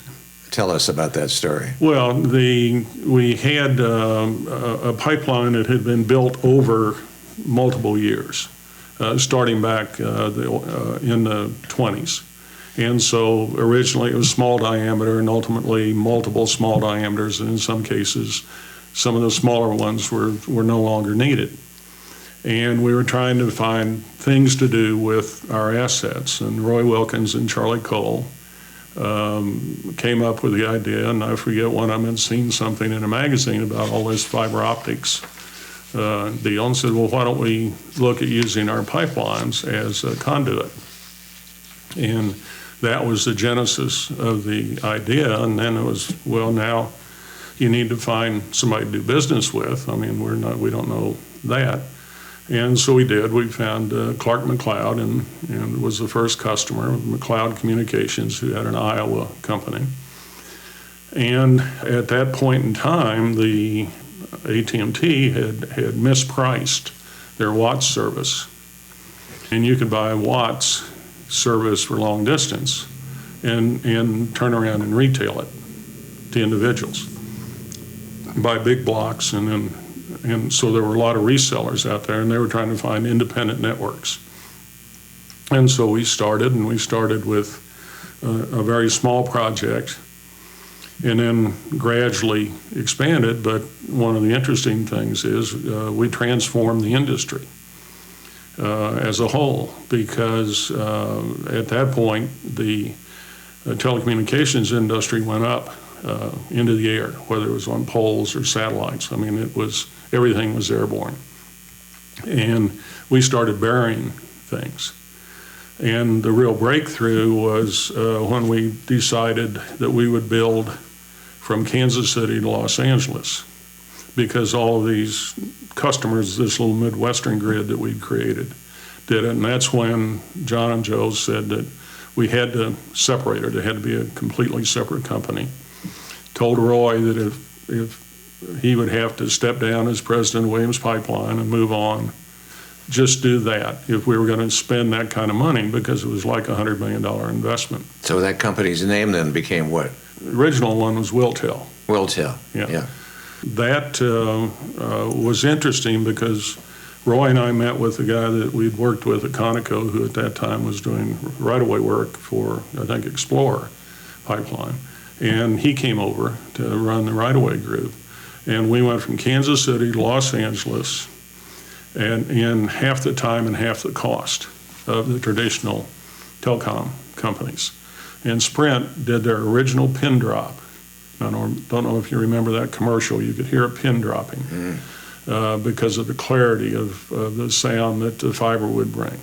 They ended up starting a full year ahead of us, and they ended up laying like the last 30 miles on top of the ground with security around it, just so that they could do it at a Super Bowl in Los Angeles, do the launch. And our system was operating, and MCI was using it. We created the network that MCI used in the western half of the United States. Ultimately, in our second generation, we did the eastern half for Sprint. But that was done in half the time at half the cost. Because you had the pipeline in place. We knew how to dig ditches. We knew how to buy right-of-way. Those were skill sets they didn't have. So we changed the whole cost structure of the industry. But the other thing we did is we changed the standard for reliability. And if you've got a pipeline, you've got things that you don't want to get outside of it. So you want to have a high reliability, integrity. And we went from having a standard of 2 nines to 5 nines. And that's, we're up 99% of the time, but we were up 99.999% of the time. That was our signal integrity. Now that's the standard of the industry. And if you think about moving signals, it's like moving gasoline, jet fuel, diesel fuel in a pipeline. You just think each of those is a little different packet of data, which is the way it moves, and you do the wave division multiplexing, and you can move in these packages, go in, get moved around by computers, get put back together when they come out. Well, that's like operating a pipeline. Big switch centers are like tank farms. So the technology that manages all of that is simply a repurposed pipeline technology. And now that's the industry standard as well. And so it was an ability to take skill sets that we had, we probably didn't fully appreciate at the time, how applicable they were to completely reform an industry. And that was one of the fascinating things we did, and then it grew to a point that we were challenged on Wall Street simply because Wall Street doesn't like a complex company. And that's the other thing that's kind of fascinating. John built the original Williams companies with the ultimate acquisition to launch it as a public company, and with the Great Lakes acquisition, but then he continued to acquire. But it was a counter-seasonal company because he had fertilizer that would be for the summer. He had oil and gas transportation, oil in the winter because a lot of people used heating oil. And he had all these different things that blended together to give you a full year's kind of earnings. And in those days, the financial community loved conglomerates. LTV was a big classic. But Williams was one of the top performing, if not the top performing company on the exchange during this period of time, because he had cobbled together this group of companies that you could say, well, they're all very different, but in the end, when you put them together, they make a cohesive bottom line that is predictable and sustainable. And now, today, they don't want that. They want to create their own portfolios. So when you put communications and energy together, that was not a particularly well-received combination on Wall Street, because you had a set of communications analysts that didn't want to pay any attention to energy, a set of energy analysts didn't want to pay any attention to communications, and they were rewarded for being specialists, not generalists. And so we always had a constant challenge to explain why those two made sense together, and as we described it at the time, they're the two basic food groups of an industrialized economy. So you were on Wall Street explaining that a lot. Yes. Because you were chairman then of the company, of Wiltel. Right. Williams Telecommunication. And Joe was the chairman of the company then? Yes. Overall company. You became executive vice president of the Williams companies. And that was his chief financial officer. And that's when Bob Shower, who'd been in Iran with Joe and had been with the company his entire career, elected to leave, and they offered that job to the people that were qualified. We had CFOs in each of our business units, and none of them wanted it, and so I ended up with it. Is that another one of those moments in life? Well, none of them wanted it? Well, yeah, and then Joe had me lunch and said, well, we want you to do this, and I sort of grew up in the school. If that's what you want you to do, well, you go do it. And again, I was fortunate, because for one thing, first thing we did as I went into that, we did a restructuring. And we were selling assets. We sold a fertilizer company. We sold our interest in Peabody Coal. We sold a metal processing. But I understood the businesses. And Wall Street liked that. The analysts liked somebody that would actually run the businesses, because they said, you are imputed to have more credibility. And then the other thing that happened on the financial side is that computers came in. When I took the job, there was great angst among the financial community that the New York Stock Exchange was approaching 100 million shares a day. Okay, the job, meaning which job did you have now? Chief Financial Officer, okay. Executive Vice President. Okay. And the angst was that New York Stock Exchange was approaching 100 million shares a day, and it was going to collapse of its own weight. Well, then computers came in, interest rates, they began trading futures, which hadn't been a big element.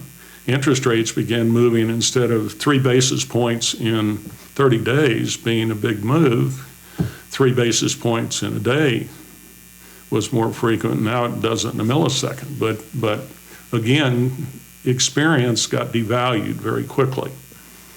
And so I was able to sort of ride that wave as I learned more, because the experience, and then the thing you need is a really good controller.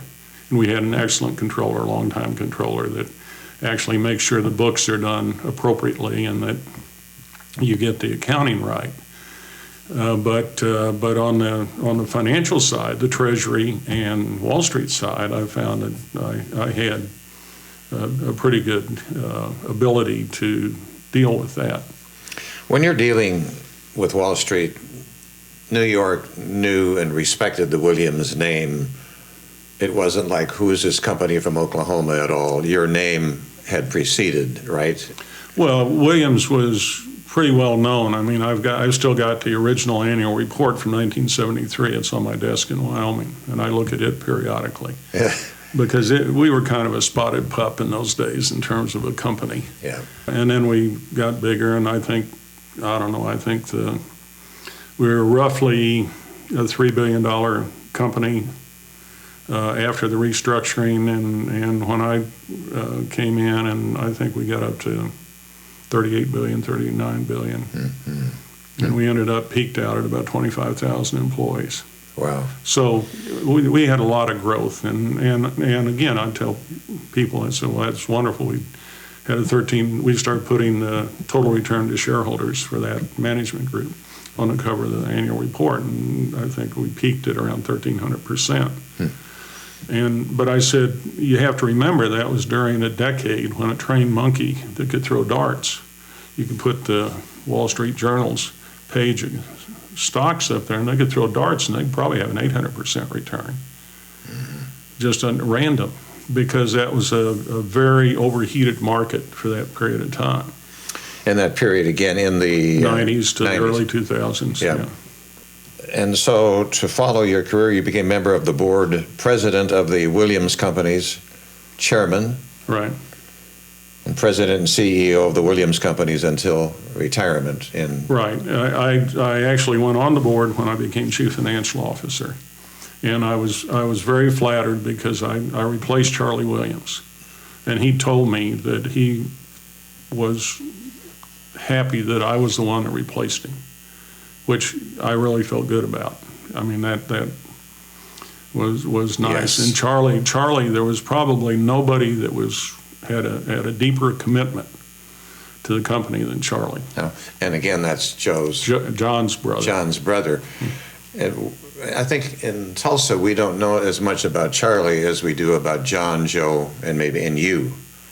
But he was very obviously instrumental in that company. Well, and if you go back to the early days, I mean, he and John were the ones. I don't know if you've had a chance to read the history that Doug Hicks did on the Williams Companies, Snapshots in Time. I'll get you a copy. But it's just anecdotal, and he did it while all 4 Williams were still alive, and has their respective thoughts. But at one point, Charlie and John needed to move a bulldozer from one part of the jungle in Venezuela to another, and they just started it, pointed in the direction it was supposed to go, and cut it loose.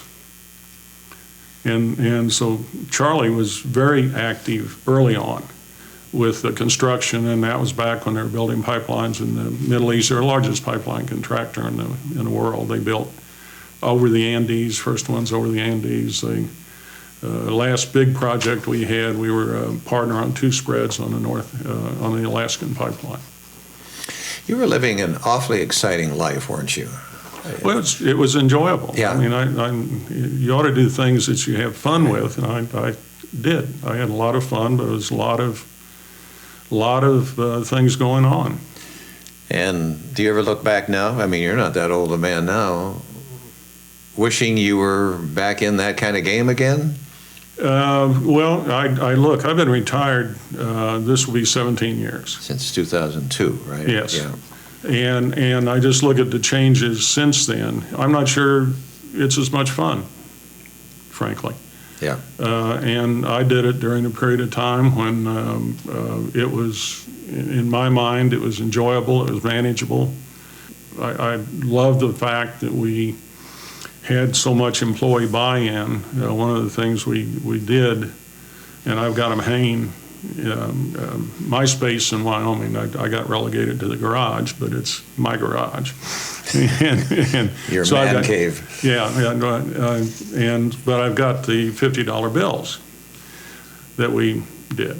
What was that?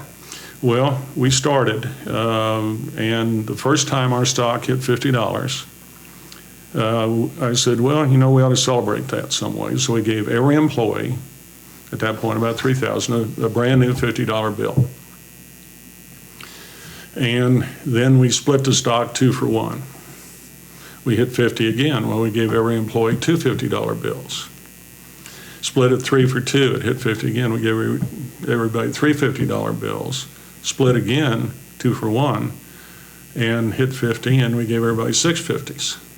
Well, we gave 150 to 3,000 people. We gave 650 to 25,000.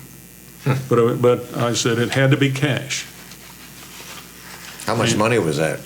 It turned out to, it's $300 times 25,000.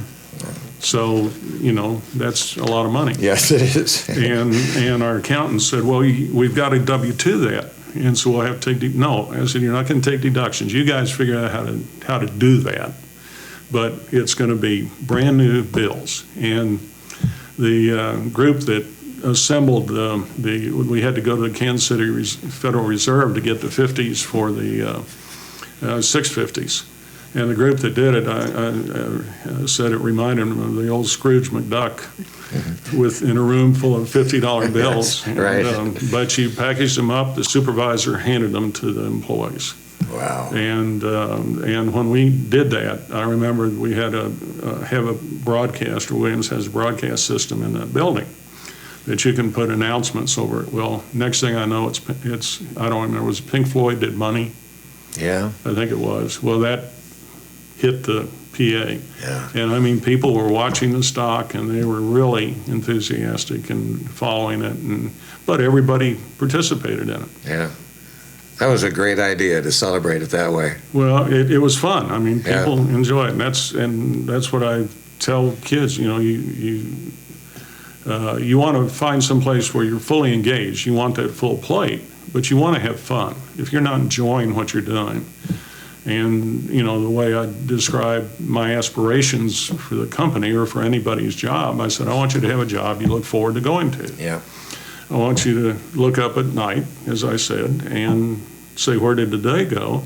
And when your mother-in-law comes to town, you want to take them down and introduce her to the people you work with and show her where you work. Right. That's kind of what I want. Absolutely. When did you know that you were tracking to become chairman of Williams Companies when Joe Williams would step down, that you were the guy? Did they tab you early on and say you're going to be the next chairman? Well, we were at the bank. We did a bank retreat for our the banks that put our revolving credits together, as well as the investment banks that followed us. And we did that, a ski retreat for them every year. And Joe came out that year and said, I want to visit with you. And so we sat in his room, and he said, I'm going to make a change at president, and I want to make you president, but I will only do it if you're willing to be my replacement. And I said, well, that's not something I ever set out to become. I'm very flattered that you're thinking about me, but I want to think about that because, and he said, well, think about it. And then I told him, I said, well, I've talked to Pat, and I think that would be a way to go. And I understand it's dependent on me doing a good job as president. Mm-hmm. I don't take it as a given that I get it and go up, but I would be willing to do it if that's the way the world worked out. How soon was that been before it became official? Well, he talked to me, and then he had to make the change with the existing president. I mean, it was 3 or 4 months before it all wound down. Part of the issue was that the existing president was older than Joe, and Joe was trying to get an age sequence. I think the existing president would have wanted Joe. He hoped Joe would retire, and he wanted the job. And I mean, there was, that kind of dynamic. And But- I stayed clear of that. It wasn't, that was not my job. That was Joe's job to deal with. What a compliment to you, though. He bypassed that president. What's his name? Vernon Jones. Okay. And then he reached down to you, next to you. That must have been a nice feeling for you. Well, it wasn't. I mean, I had known Vernon and worked for him and with him, and it's awkward when something like that takes place. It's understandable if you look at it from the outside, and Joe was trying not to set up a situation where somebody that was at retirement or should have been at retirement was stepping in, and he wanted to create some runway for the next individual. But on the other hand, it's probably the big difference at that point is Vernon really wanted the job, and I wasn't looking for it, and I had not expected it. So. And then you had age on your side, too. You were a younger man. Yeah, I was younger. Yeah, right.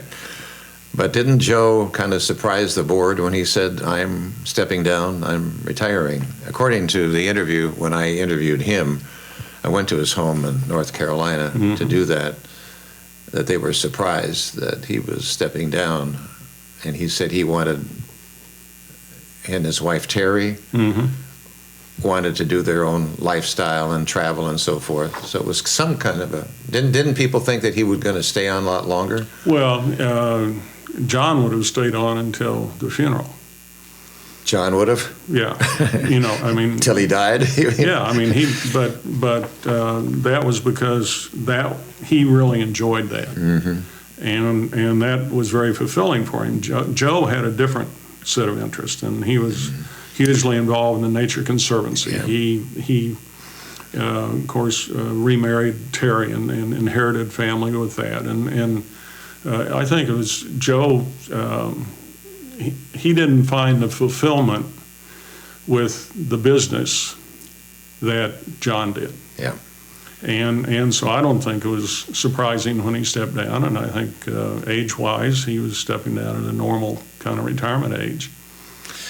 It's interesting. I have the transcript here when Joe talks about you. He says, but Keith was brilliant in every respect. He had come all the way out through pipelining as a kid engineer. He went to the Missouri School of Mines, I think. So he had the training and the background and the experience. There were some people that were skeptical of Keith because he was so cocksure about everything he said. John was a little worried about that, but he liked people that said, what if, rather than saying only this way. By that time, John was no longer directly in the line of command, and he thought Keith was a good idea. He liked Keith. And then I say it worked out, he had a successful career, and John says, oh, yes. I thought you'd be interested in hearing what Joe said about a year ago when I interviewed him about you. The company had narrowed its focus back to energy again in 2001. Right. And Williams exited the telecommunications business, and you acquired Barrett Resources. Tell us about that. Well, the opportunity to expand our business was there. We were back into pure energy company, but we were a comprehensive energy company at that point. We'd acquired MAPCO, which gave us refineries and service stations. We had an oil and gas business, but it was relatively small. And one of the principles that we sort of followed as the company got bigger is that your individual components needed to be bigger. They needed to be meaningful to the overall enterprise. And originally we had been in the oil and gas business and had sold it as part of the restructuring in the 80s. But we'd come back into it, and we came back into it by the group brought an idea, and I said, well, when we had a management retreat, I said, we'd like to do this. And I said, well, it's not big enough. If you look at where we are as a company, you've got to find something larger. And so what they did is found an opportunity to buy half of the Jonah Field in Wyoming. And that gave us a significant entry. That was a $60 million acquisition. And then we became aware of Barrett. And Barrett was under a hostile offer from Shell. We had looked at Barrett, and we were in some of the same geography as they were, and we said, well, we think that's undervaluing the company. And so, as it turned out, one of the directors of Barrett was a friend of mine. And actually, his brother owned the property that is now the gathering place, and the Bufords. Okay. Yeah. And Bob was on the board of Barrett and was one of the large shareholders. And so he and I met and visited, and he was intrigued with Williams. And then I think ultimately Devon was the unsuccessful bidder. We did a structured deal which effectively financed it in a balanced way. We did part stock, part cash. Barrett was offering all cash, which typically would win. But I think ultimately their board liked the Williams companies better. We had looked at the assets and felt that Shell, because they'd done a hostile, refused to come to the data room. And they had done a lot of work that suggested that we were going to be able to buy assets in the ground for around 50 cents equivalent natural gas. And that made sense to us. If you could get it for 50 cents, you could make money. And so we did that, and we're successful in getting it. And I think part of it was because Bob Buford was a strong director and an owner and liked our bid better, but it wasn't significantly different dollar-wise than Devon's. Interesting how this story works out because of the gathering place. Williams companies put up $16 million in the lodge, right, in honor of the Williams. Right. And it's on property that Buford owned. Right. So his brother, Dan. His brother. Think. Yeah, that's kind of an interesting. Yeah. Well, it just shows that it is a relatively small world. Yeah. Yeah. And that was in 2001. Let me tell. I want to talk about the BOK Tower. It was the Williams Tower, and why did it become BOK Tower? Because they were willing to pay John money to put the name on the top. Okay. That was simply it, right? Well, that was pretty straightforward, and we were not a company that had a customer, an end-use customer facing either. Now, if you look at it now, one side of it does have Williams on it, and the other side has BOK on it. Okay. When you come down Boston, you see the BOK. Yes. Yeah. Yeah, but we were one of the large owners of NBT, which became BOK. And when we built the building, they wanted to have a name on it, so we let them put the name on it, but they paid for the privilege. Mm-hmm. I bring that up here because this is an interesting story. We have the story told by John Williams and how he wanted to create a new tower for Williams in downtown. And the Twin Towers in New York had opened on October 4th, 1973. John wanted the same architect, Yamasaki and Associates, and the same architect who designed the World Trade Center. And at first you were going to have twin towers, and then John takes the model and he sets it on top. And I'm not telling you anything, I'm just moving it along faster here. And then One Williams Center was completed in '76. But then we have September 11, 2001, when the Al-Qaeda terrorists and 3 hijacked passenger planes carried out their attacks against the World Trade Center in New York City. Now, the tower here was so similar, almost eerily similar to... Well, I think he put it on a Xerox machine and scaled it down. Yeah, even picture hangings, they said, were so eerily the same. But we now know the story of 9/11 and what happened to the Twin Towers there. But I just picked up on this, that John Williams, along with some employees, had visited the World Trade Center on September 10th, 2001, just one day before the Twin Towers were destroyed. Yes. Do you know more about that story? I was there. Okay, that's what I was wondering. You Yes. were there. Well, and it's actually a more robust story, because that was a year that that was our largest year in United Way. I think in the aggregate, employee and company contributions approached $50 million. But the companies had decided that as an event, we would call Ride the Line. And so we had a group of people that were starting in New York City that would ride the pipeline route back to Houston. We had others that started at the Canadian border and rode into Tulsa on Williams Pipeline. We had others that started on the Canadian border and rode back to Salt Lake.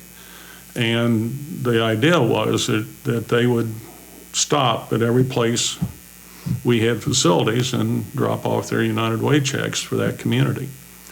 We began in Central Park at Tavern on the Green for breakfast. We had the riders there. I was there. John, we had a really celebratory kickoff. They rode around the city of New York. They went down. A number of them appeared on the Today Show on their little outside venue. And then some of us came back to Tulsa, but I'd gone down that day and as well, and down in the World Trade Center and over with one of our Lehman senior officer that dealt with the company was in her office, which ended up with a girder through it and through her desk and chair, and she was not in it, but she could never go back into that building.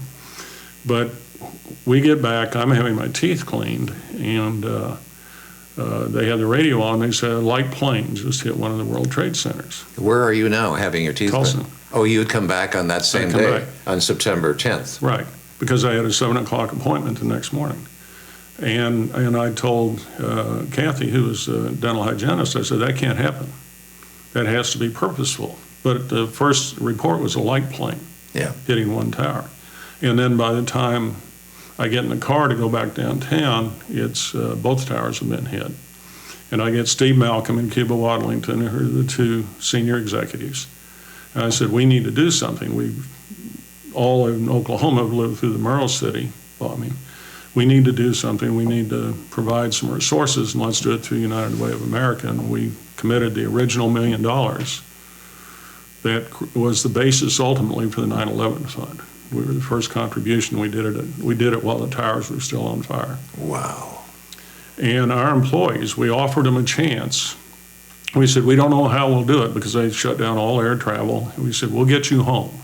We know this is very unsettling. There wasn't a single person that wanted to come home. They said, this is why we're writing. And they've got stories. And I went to several of the end events, and you would have people in tears talking about coming into town and the people in town lining up both sides, clapping and waving American flags. They knew what they were doing, and they were going to drop a check for their United Way. And I've been interviewed by people that are trying to do kind of a day in the life of America, and collectively, nobody had a better window into that day in America than the Williams employees. Because they went through all of these towns. They saw the reaction in big cities, small towns, from coast to coast, border to border. And the stories collectively, again, that they could tell and did tell are just remarkable about the American spirit. did John was there too, wasn't he? I think he came John Williams. I think he came to the breakfast, yes. They then, He was not riding, nor was I. he was not, Riding the bicycles or the oil pipeliners were smarter. They rode motorcycles, but everybody Right. else rode bicycles. but that day, I mean, John was with that contingency on September 10th in New Right. York. They had to stay there then for a number of days. didn't Some of them were there. Well, the riders had made it out into northern New Jersey, and they were in a motel in New Jersey when it happened. And we're getting ready to start off for the day riding they? Riding their, bicycles on that group. They rode bicycles from New York City to Houston.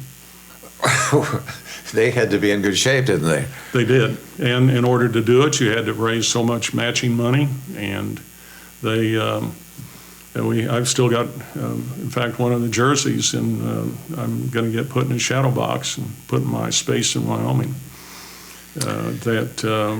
Outfitted, we had people in vans that would take their luggage out ahead of them. We had another van that had repair kits, and as the motorcycle riders said, you had to have a mechanic for the Harleys because you have to travel with your own mechanic if you've got a Harley.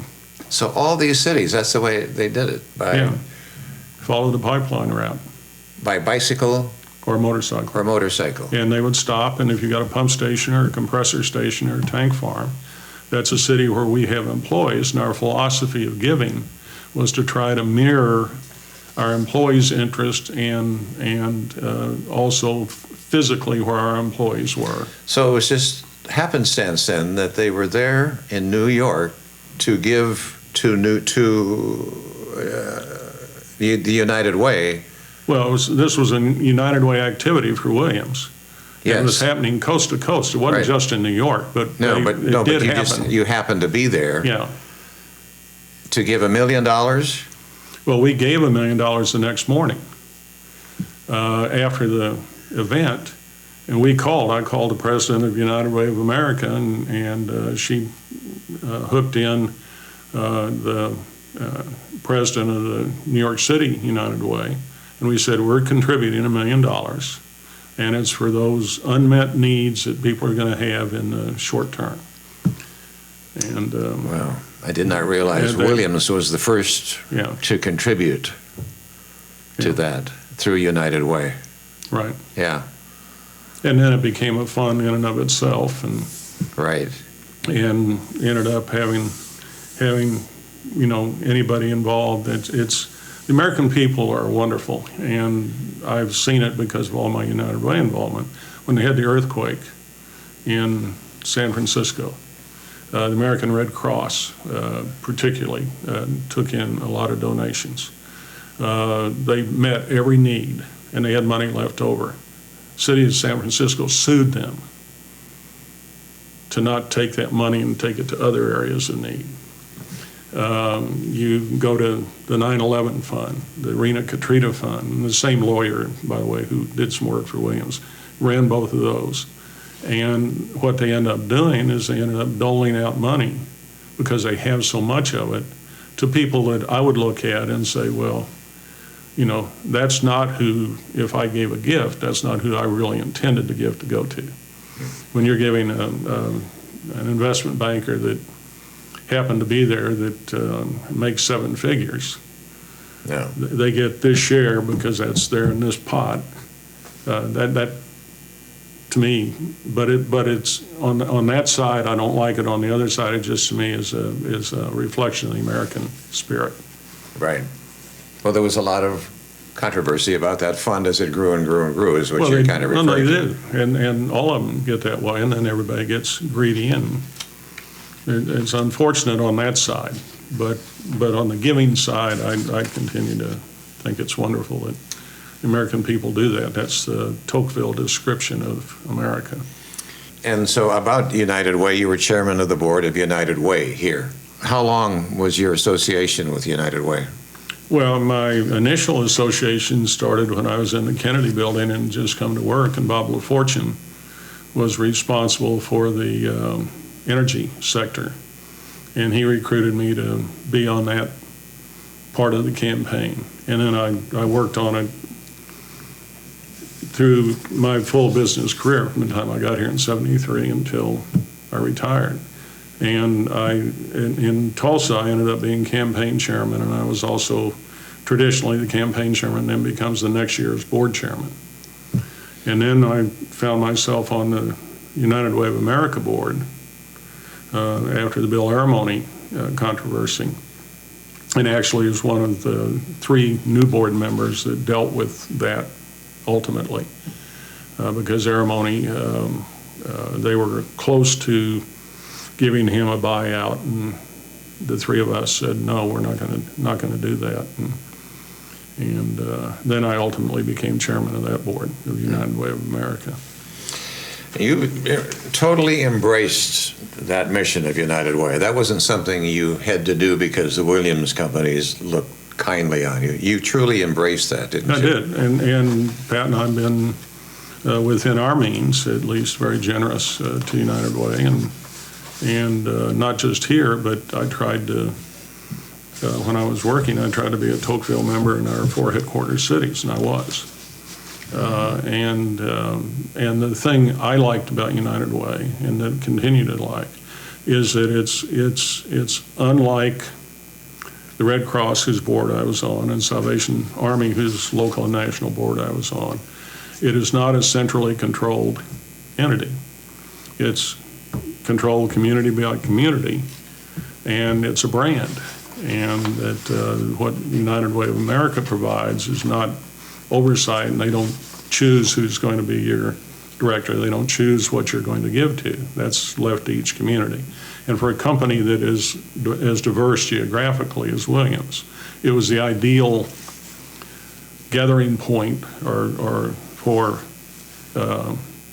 charity, because we could do that in all of the communities we were in, and we literally had in Salt Lake, Owensboro, Houston, and Tulsa, multiple times in Tulsa, I think multiple times in Owensboro, and at least once in Salt Lake and Houston. We had the campaign chair from Williams.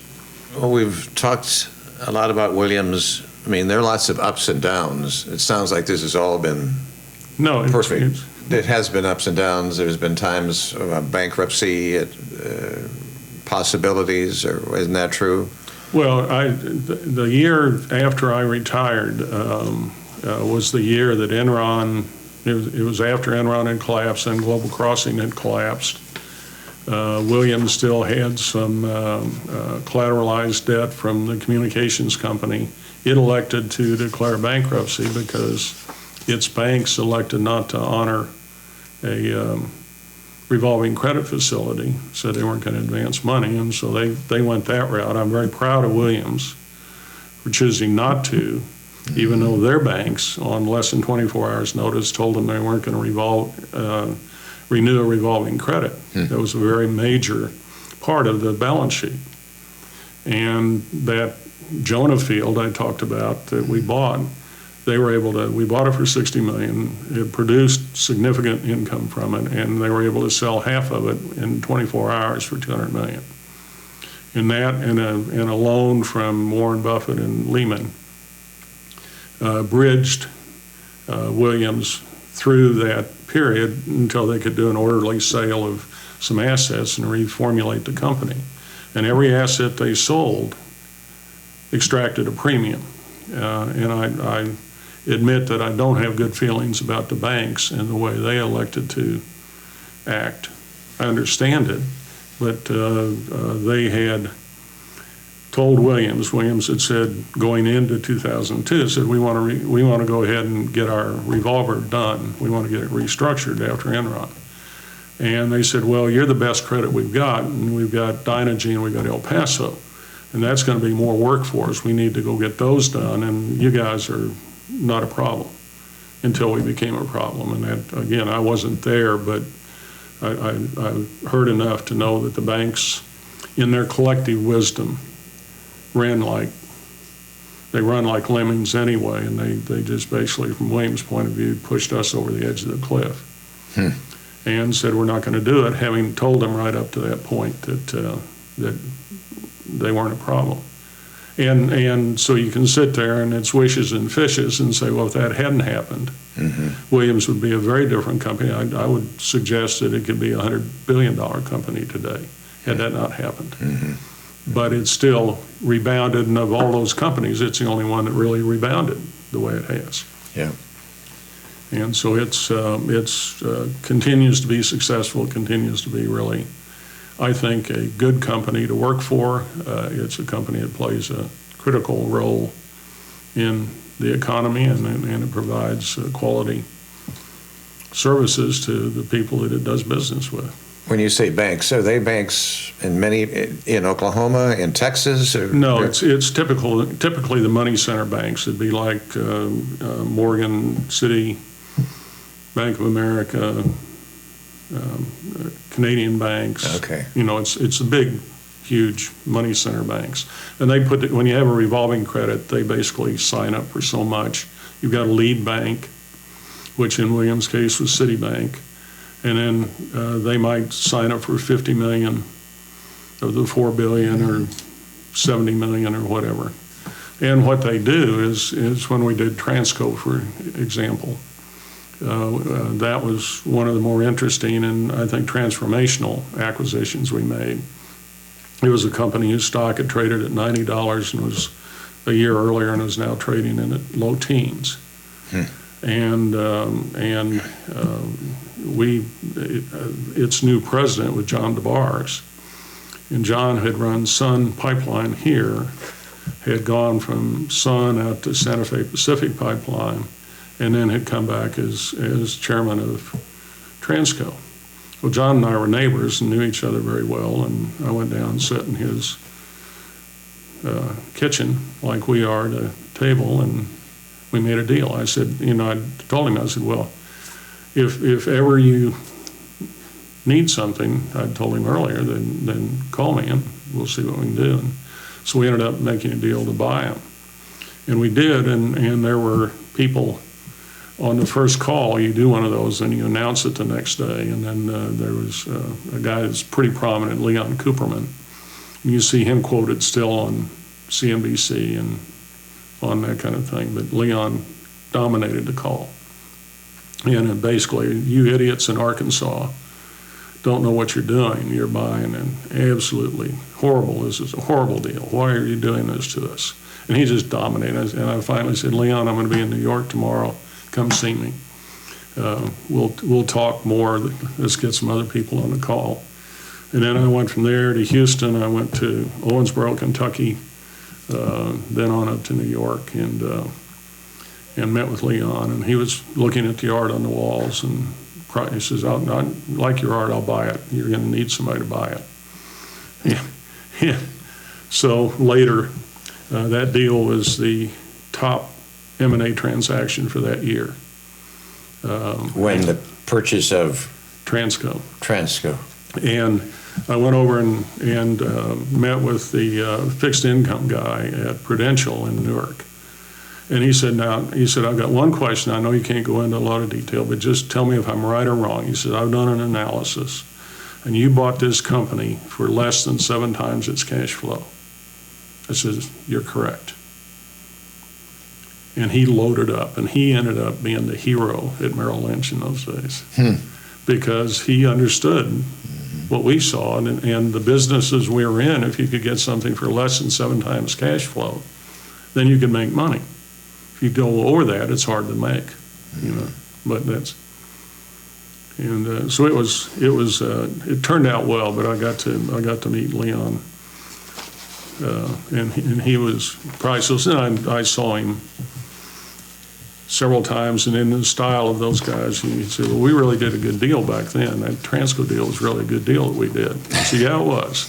Yeah. How did you handle? What was your management style? Was it by consensus? You get everybody around a big table, and did everybody have to agree or disagree, or what was your style?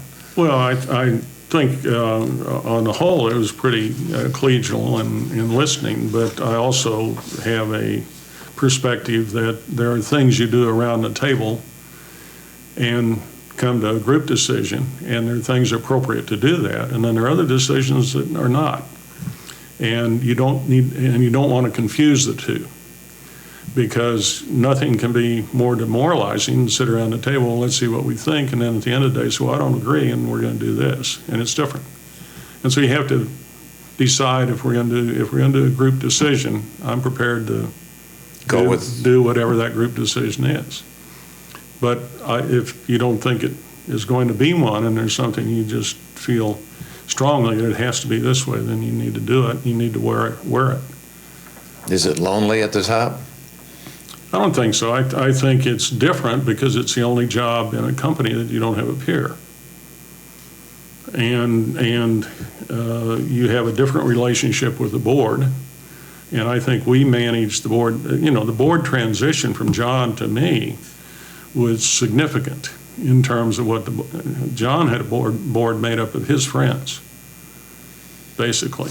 So it was Yes, John. Well, that was back in the day. Yeah. And I can remember John would do an annual meeting, and he would give, and down in the little meeting room in the Kennedy building, and he would go through about 4 paragraphs about how the company had done. And he said, "Are there any questions? Hearing none, I declare the meeting adjourned." And in today's time, you can't do that. And I was very proud of our board. We did well before anybody said that it was the right thing to do. Our board met separately from me as the only inside director. I did a self-assessment. I gave it to the board. They did their assessment, and then I met with the chairman of the comp committee, and he said, "Here's what we've concluded, and here's where we agree, here's where we don't agree." I essentially designed my compensation plan because I was making far more money than I ever expected to. And so I designed one that they took to the consultants, and they said, "Well, yeah, I don't know why he's doing it, but that's fair." And when I was doing it, there was kind of a structure to a CEO's salary as a 1-1-1, that you had salary, you had an annual bonus opportunity, and you had long-term incentive compensation, and they were equal in scale. And the two were variable based on performance. And so I denominated all mine in stock and said, if I'm going to be here, I want to be it. The only investment I ever had as CEO of Williams was Williams stock. And that was, and I held it, and when I had an option, I would exercise it and borrow the money to pay for the taxes, held the stock. And unfortunately, 2002 wasn't kind, and I went from 2.5 million shares to 224 shares to pay off the loans that I borrowed to pay the taxes when I exercised stock. Yeah. So that was not happy, but I've now rebuilt, fortunately been able to rebuild a position, and Williams is my largest single investment, although it's in scale significantly different than only 2.5 million shares. Oh, wow. Yeah. That was a nervous time then for you, wasn't it? Well, when you have a negative net worth, it's, right. Yeah, it's nervous. But, to have worked all that time for the company and then be in that situation. Well, but who did it? I'm the one that said that's the way I want it, and I still believe it. Yeah. I still believe that the chairman of a company ought to be prepared to put their financial well-being in that company. Yeah. Yeah. You got to be willing as a leader to take risks, don't you? Did you feel you were out there taking risks at times and causing sleepless nights and those type of things? The sleepless nights didn't come from risk. It came from disappointments. But the risk, you have to take it, but you have to take it in a reasoned sort of way. Yes, you take a risk. Is Transco going to really be a barn burner of an opportunity or not? Or will tell. Or will tell. Yeah. That was grassroots. That's when you started with an idea, and actually that was a lot of fun. I learned an awful lot about that business, and I'm still beating up on my local telephone company in Wyoming to get fiber optics into the community. Right. We actually have made progress. We're going to be the community in Wyoming that has the highest quality, fastest fiber optic network of any community in the state. Because you took it on as a project. Well, yeah, and the young man that runs CenturyLink, what's now CenturyLink, is a former Williams employee. Okay. And he promised he could build a fiber system into the town for $1 million, and I think once they knew that Jeff was a friend of mine and that we could do it for that, then they decided to get a little religion. But you went that way when we were talking about risks, that those two companies, those were risks that you took, but didn't cause sleepless nights for you. You kind of felt, no, this is a risk, but I'm willing to gamble on it because I know it's a good bet. Right. Yeah. Well, it's a reasonable bet. I mean, it's kind of like when John Williams hands you two $50 chits that you can't use immediately. Well, you have to, at some points, you have to take risk in order to make that pay off. Yeah. That's a trivial example, but I think in business you have to say, if this goes wrong, can it go wrong enough to overwhelm? Is it symmetrical? Is it asymmetrical? You're looking for something that's asymmetrical. The reward opportunity is greater than the risk. Symmetry you might consider, but too many deals get done. I helped teach a class on M&A at Northwestern. A friend of mine was a faculty member, and he'd have me in, and then he got a guy from GE Capital, and we'd team teach. And he would talk about all the deals they would do. And I said, well, there are a lot of deals you should never do. And the investment bankers are always going to be in your room with a book, and they're going to want you to do deals. And they're going to tell you, well, why should you do it? Well, because you can. That's not a reason. Because other people are doing it. That's not a reason. And I would see people get caught up in that so-and-so, a guy that used to frustrate me, was the guy that ultimately became chairman of Duke. And back when Enron was running real hot, Jim just couldn't stand the fact that Jeff Skillings and Ken Lay had their name in the paper all the time.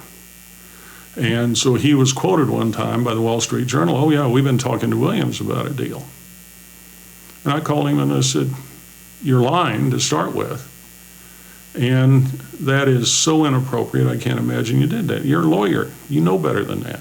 But I mean, he just felt like he had to be out and be one of the guys. And so you have to measure everything, every decision you make, and some are small, some are bigger. Transco was big. Barrett was not as big, but significant. MAPCO was a good-sized acquisition, which took us into areas that we had not been in. Actually, ones I'd been involved with more than probably anybody at the company because of the time at Conoco. But you look at all of them, and at the end of the day, you say, can we do it? And then you say, should we do it? Right. What do you think you're most proud of in your career? I think the culture at Williams. We had and have a culture there, I think, that approaches the world in the right direction. So many people measure one thing in their performance appraisals, and that's, what did you accomplish? Did you get things done? We measured that, but we also measured, but did you do what you did in the right way? There's a cultural way to do it. You don't do it at the expense of your customer. And we had a matrix, right way, right results, and you obviously wanted to be in that upper right-hand corner where you're doing both well. But the thing about it was you could have the right results, and if you're on the left-hand side, we let people go because they didn't buy into the culture, and they weren't doing things the right way. But somebody that was doing things the right way could be trained. You can move them up one scale. The other scale is kind of how people are built. Mm-hmm. Are they comfortable with doing things and approaching the world the way you want to? Yeah. And we did that. Every acquisition we did, we had that, the core values and beliefs. And every acquisition we did, I got in front of as many of the new employees as I could the first day. And every one of them had that the first day. And my talk was basically, look, I'm not here to tell you that there's any magic in this or that they're right and doing it a different way is wrong. But this is the way we do things. And if it resonates with you, then you're going to find, I think, that you enjoy working for Williams. If it doesn't resonate with you, then we need to deal with it now, and we will constructively. But you shouldn't ever put yourself in a position where you feel that you're not comfortable with it. Right. And so that was what I felt most strongly about, and we got to that by when we came in as the first non-Williams-led senior management team.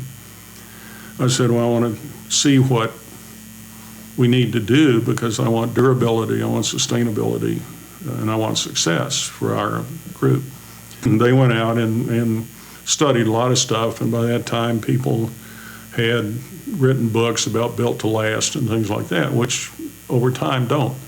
Mm-hmm. And so they said, well, probably the single most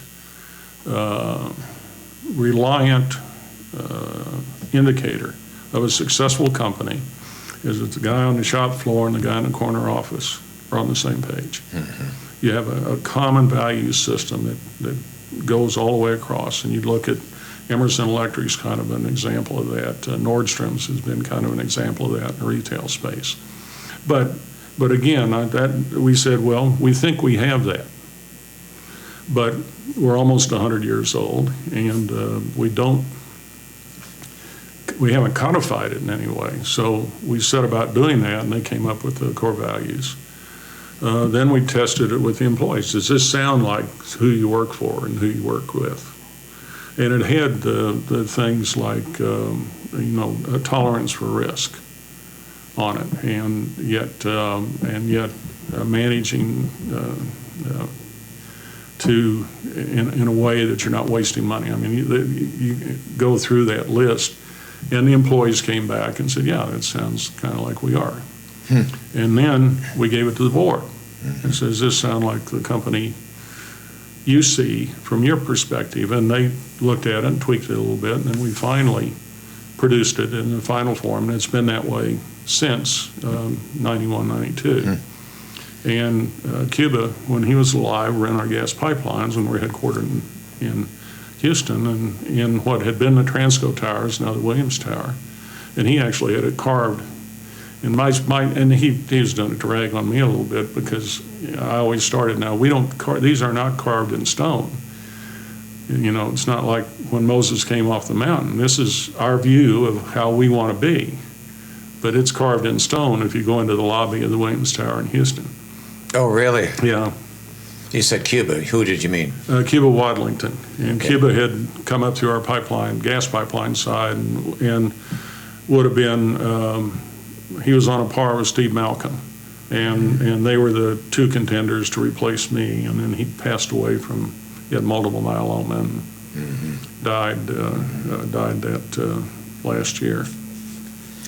Well, you've given a lot of interesting, probably advice here, because we always ask, what kind of advice would you give to students coming out who would like to be in the position you've been in and management? What would you tell them? Well, what I do tell them is, first place, don't think you can plan your career in the sense that you're going to go from point A to point B to point C to point D. I mean, that's it. Don't read the book that says we need to change jobs or change companies every so many years to move down that path. Find something you enjoy doing, do it as well as you're capable of doing it, and life will take care of itself. Mm-hmm. Did you have to balance work and family? Was that difficult for you? Well, fortunately, I had Pat. I mean, I had that 10 years as president through my retirement. I was gone probably 200 days a year, and by that time our youngest was in college and kids were largely gone. But even during the Conoco days, I was doing a lot of traveling, getting back Friday night and leaving Sunday afternoon or Monday morning. That's why I preserved the weekends. I wouldn't do things. But Pat, for all intents and purposes, was the one that raised the kids through that period of time. So it does take that kind of position and all the time away from family and all that you missed out on some things. I did, but I don't think because of the way we did it, I don't think that the kids missed out. Yeah. And they've all turned out to be great adults and great parents, and we've got 3 school teachers and an engineer. Yeah, and give their names, please. The oldest is Kelly, and she's a 6th grade teacher in Lee Summit, Missouri, and she's approaching, if she'd worked continuously, she did some half days when their kids were younger, but she'd work continuously. She'd be approaching almost 30 years as a teacher. Okay. The second one is Craig, and he's a senior executive at Magellan, which is the old Williams pipeline. Next one's John. He's teaches advanced math at Broken Arrow High School. And youngest is Catherine, and she is a PA in a special needs class in the school. She's got a special needs daughter, and so she's in the school system where she works with the special needs kids. Well, you can be proud, that's for sure. And so then we ask, how would you like to be remembered? Well, I don't know. To me, I don't know. I've never really thought much about being remembered. I mean, I've kind of been there, done that, and hopefully along the way I didn't hurt people in ways that I would look back and regret. I don't remember situations where that would be the case. But on the other hand, memories are short. I think the greatest example of that is, Sean Payton, who coaches the Rams, and I'm sure you've heard the story. He's a big Fats Domino fan. He doesn't coach Rams; he coaches the Saints, and so he was playing in the Dome. He was playing Fats Domino one day, really loud, and the player asked him, "Now, who's that?" And he said, "Well, that was Elvis before Elvis." The guy says, "Who's Elvis?" Yeah. So, I mean, to sit there and say, how are people going to remember me? Well, I think 10 years from now they won't. But it would be nice to be thought well of. Sure. Well, if everybody could be here right now, there'd be thousands of people that would say thank you for what you did for our city through Williams, but also through United Way. You made enormous contributions. So may I say on behalf of all those people, thank you.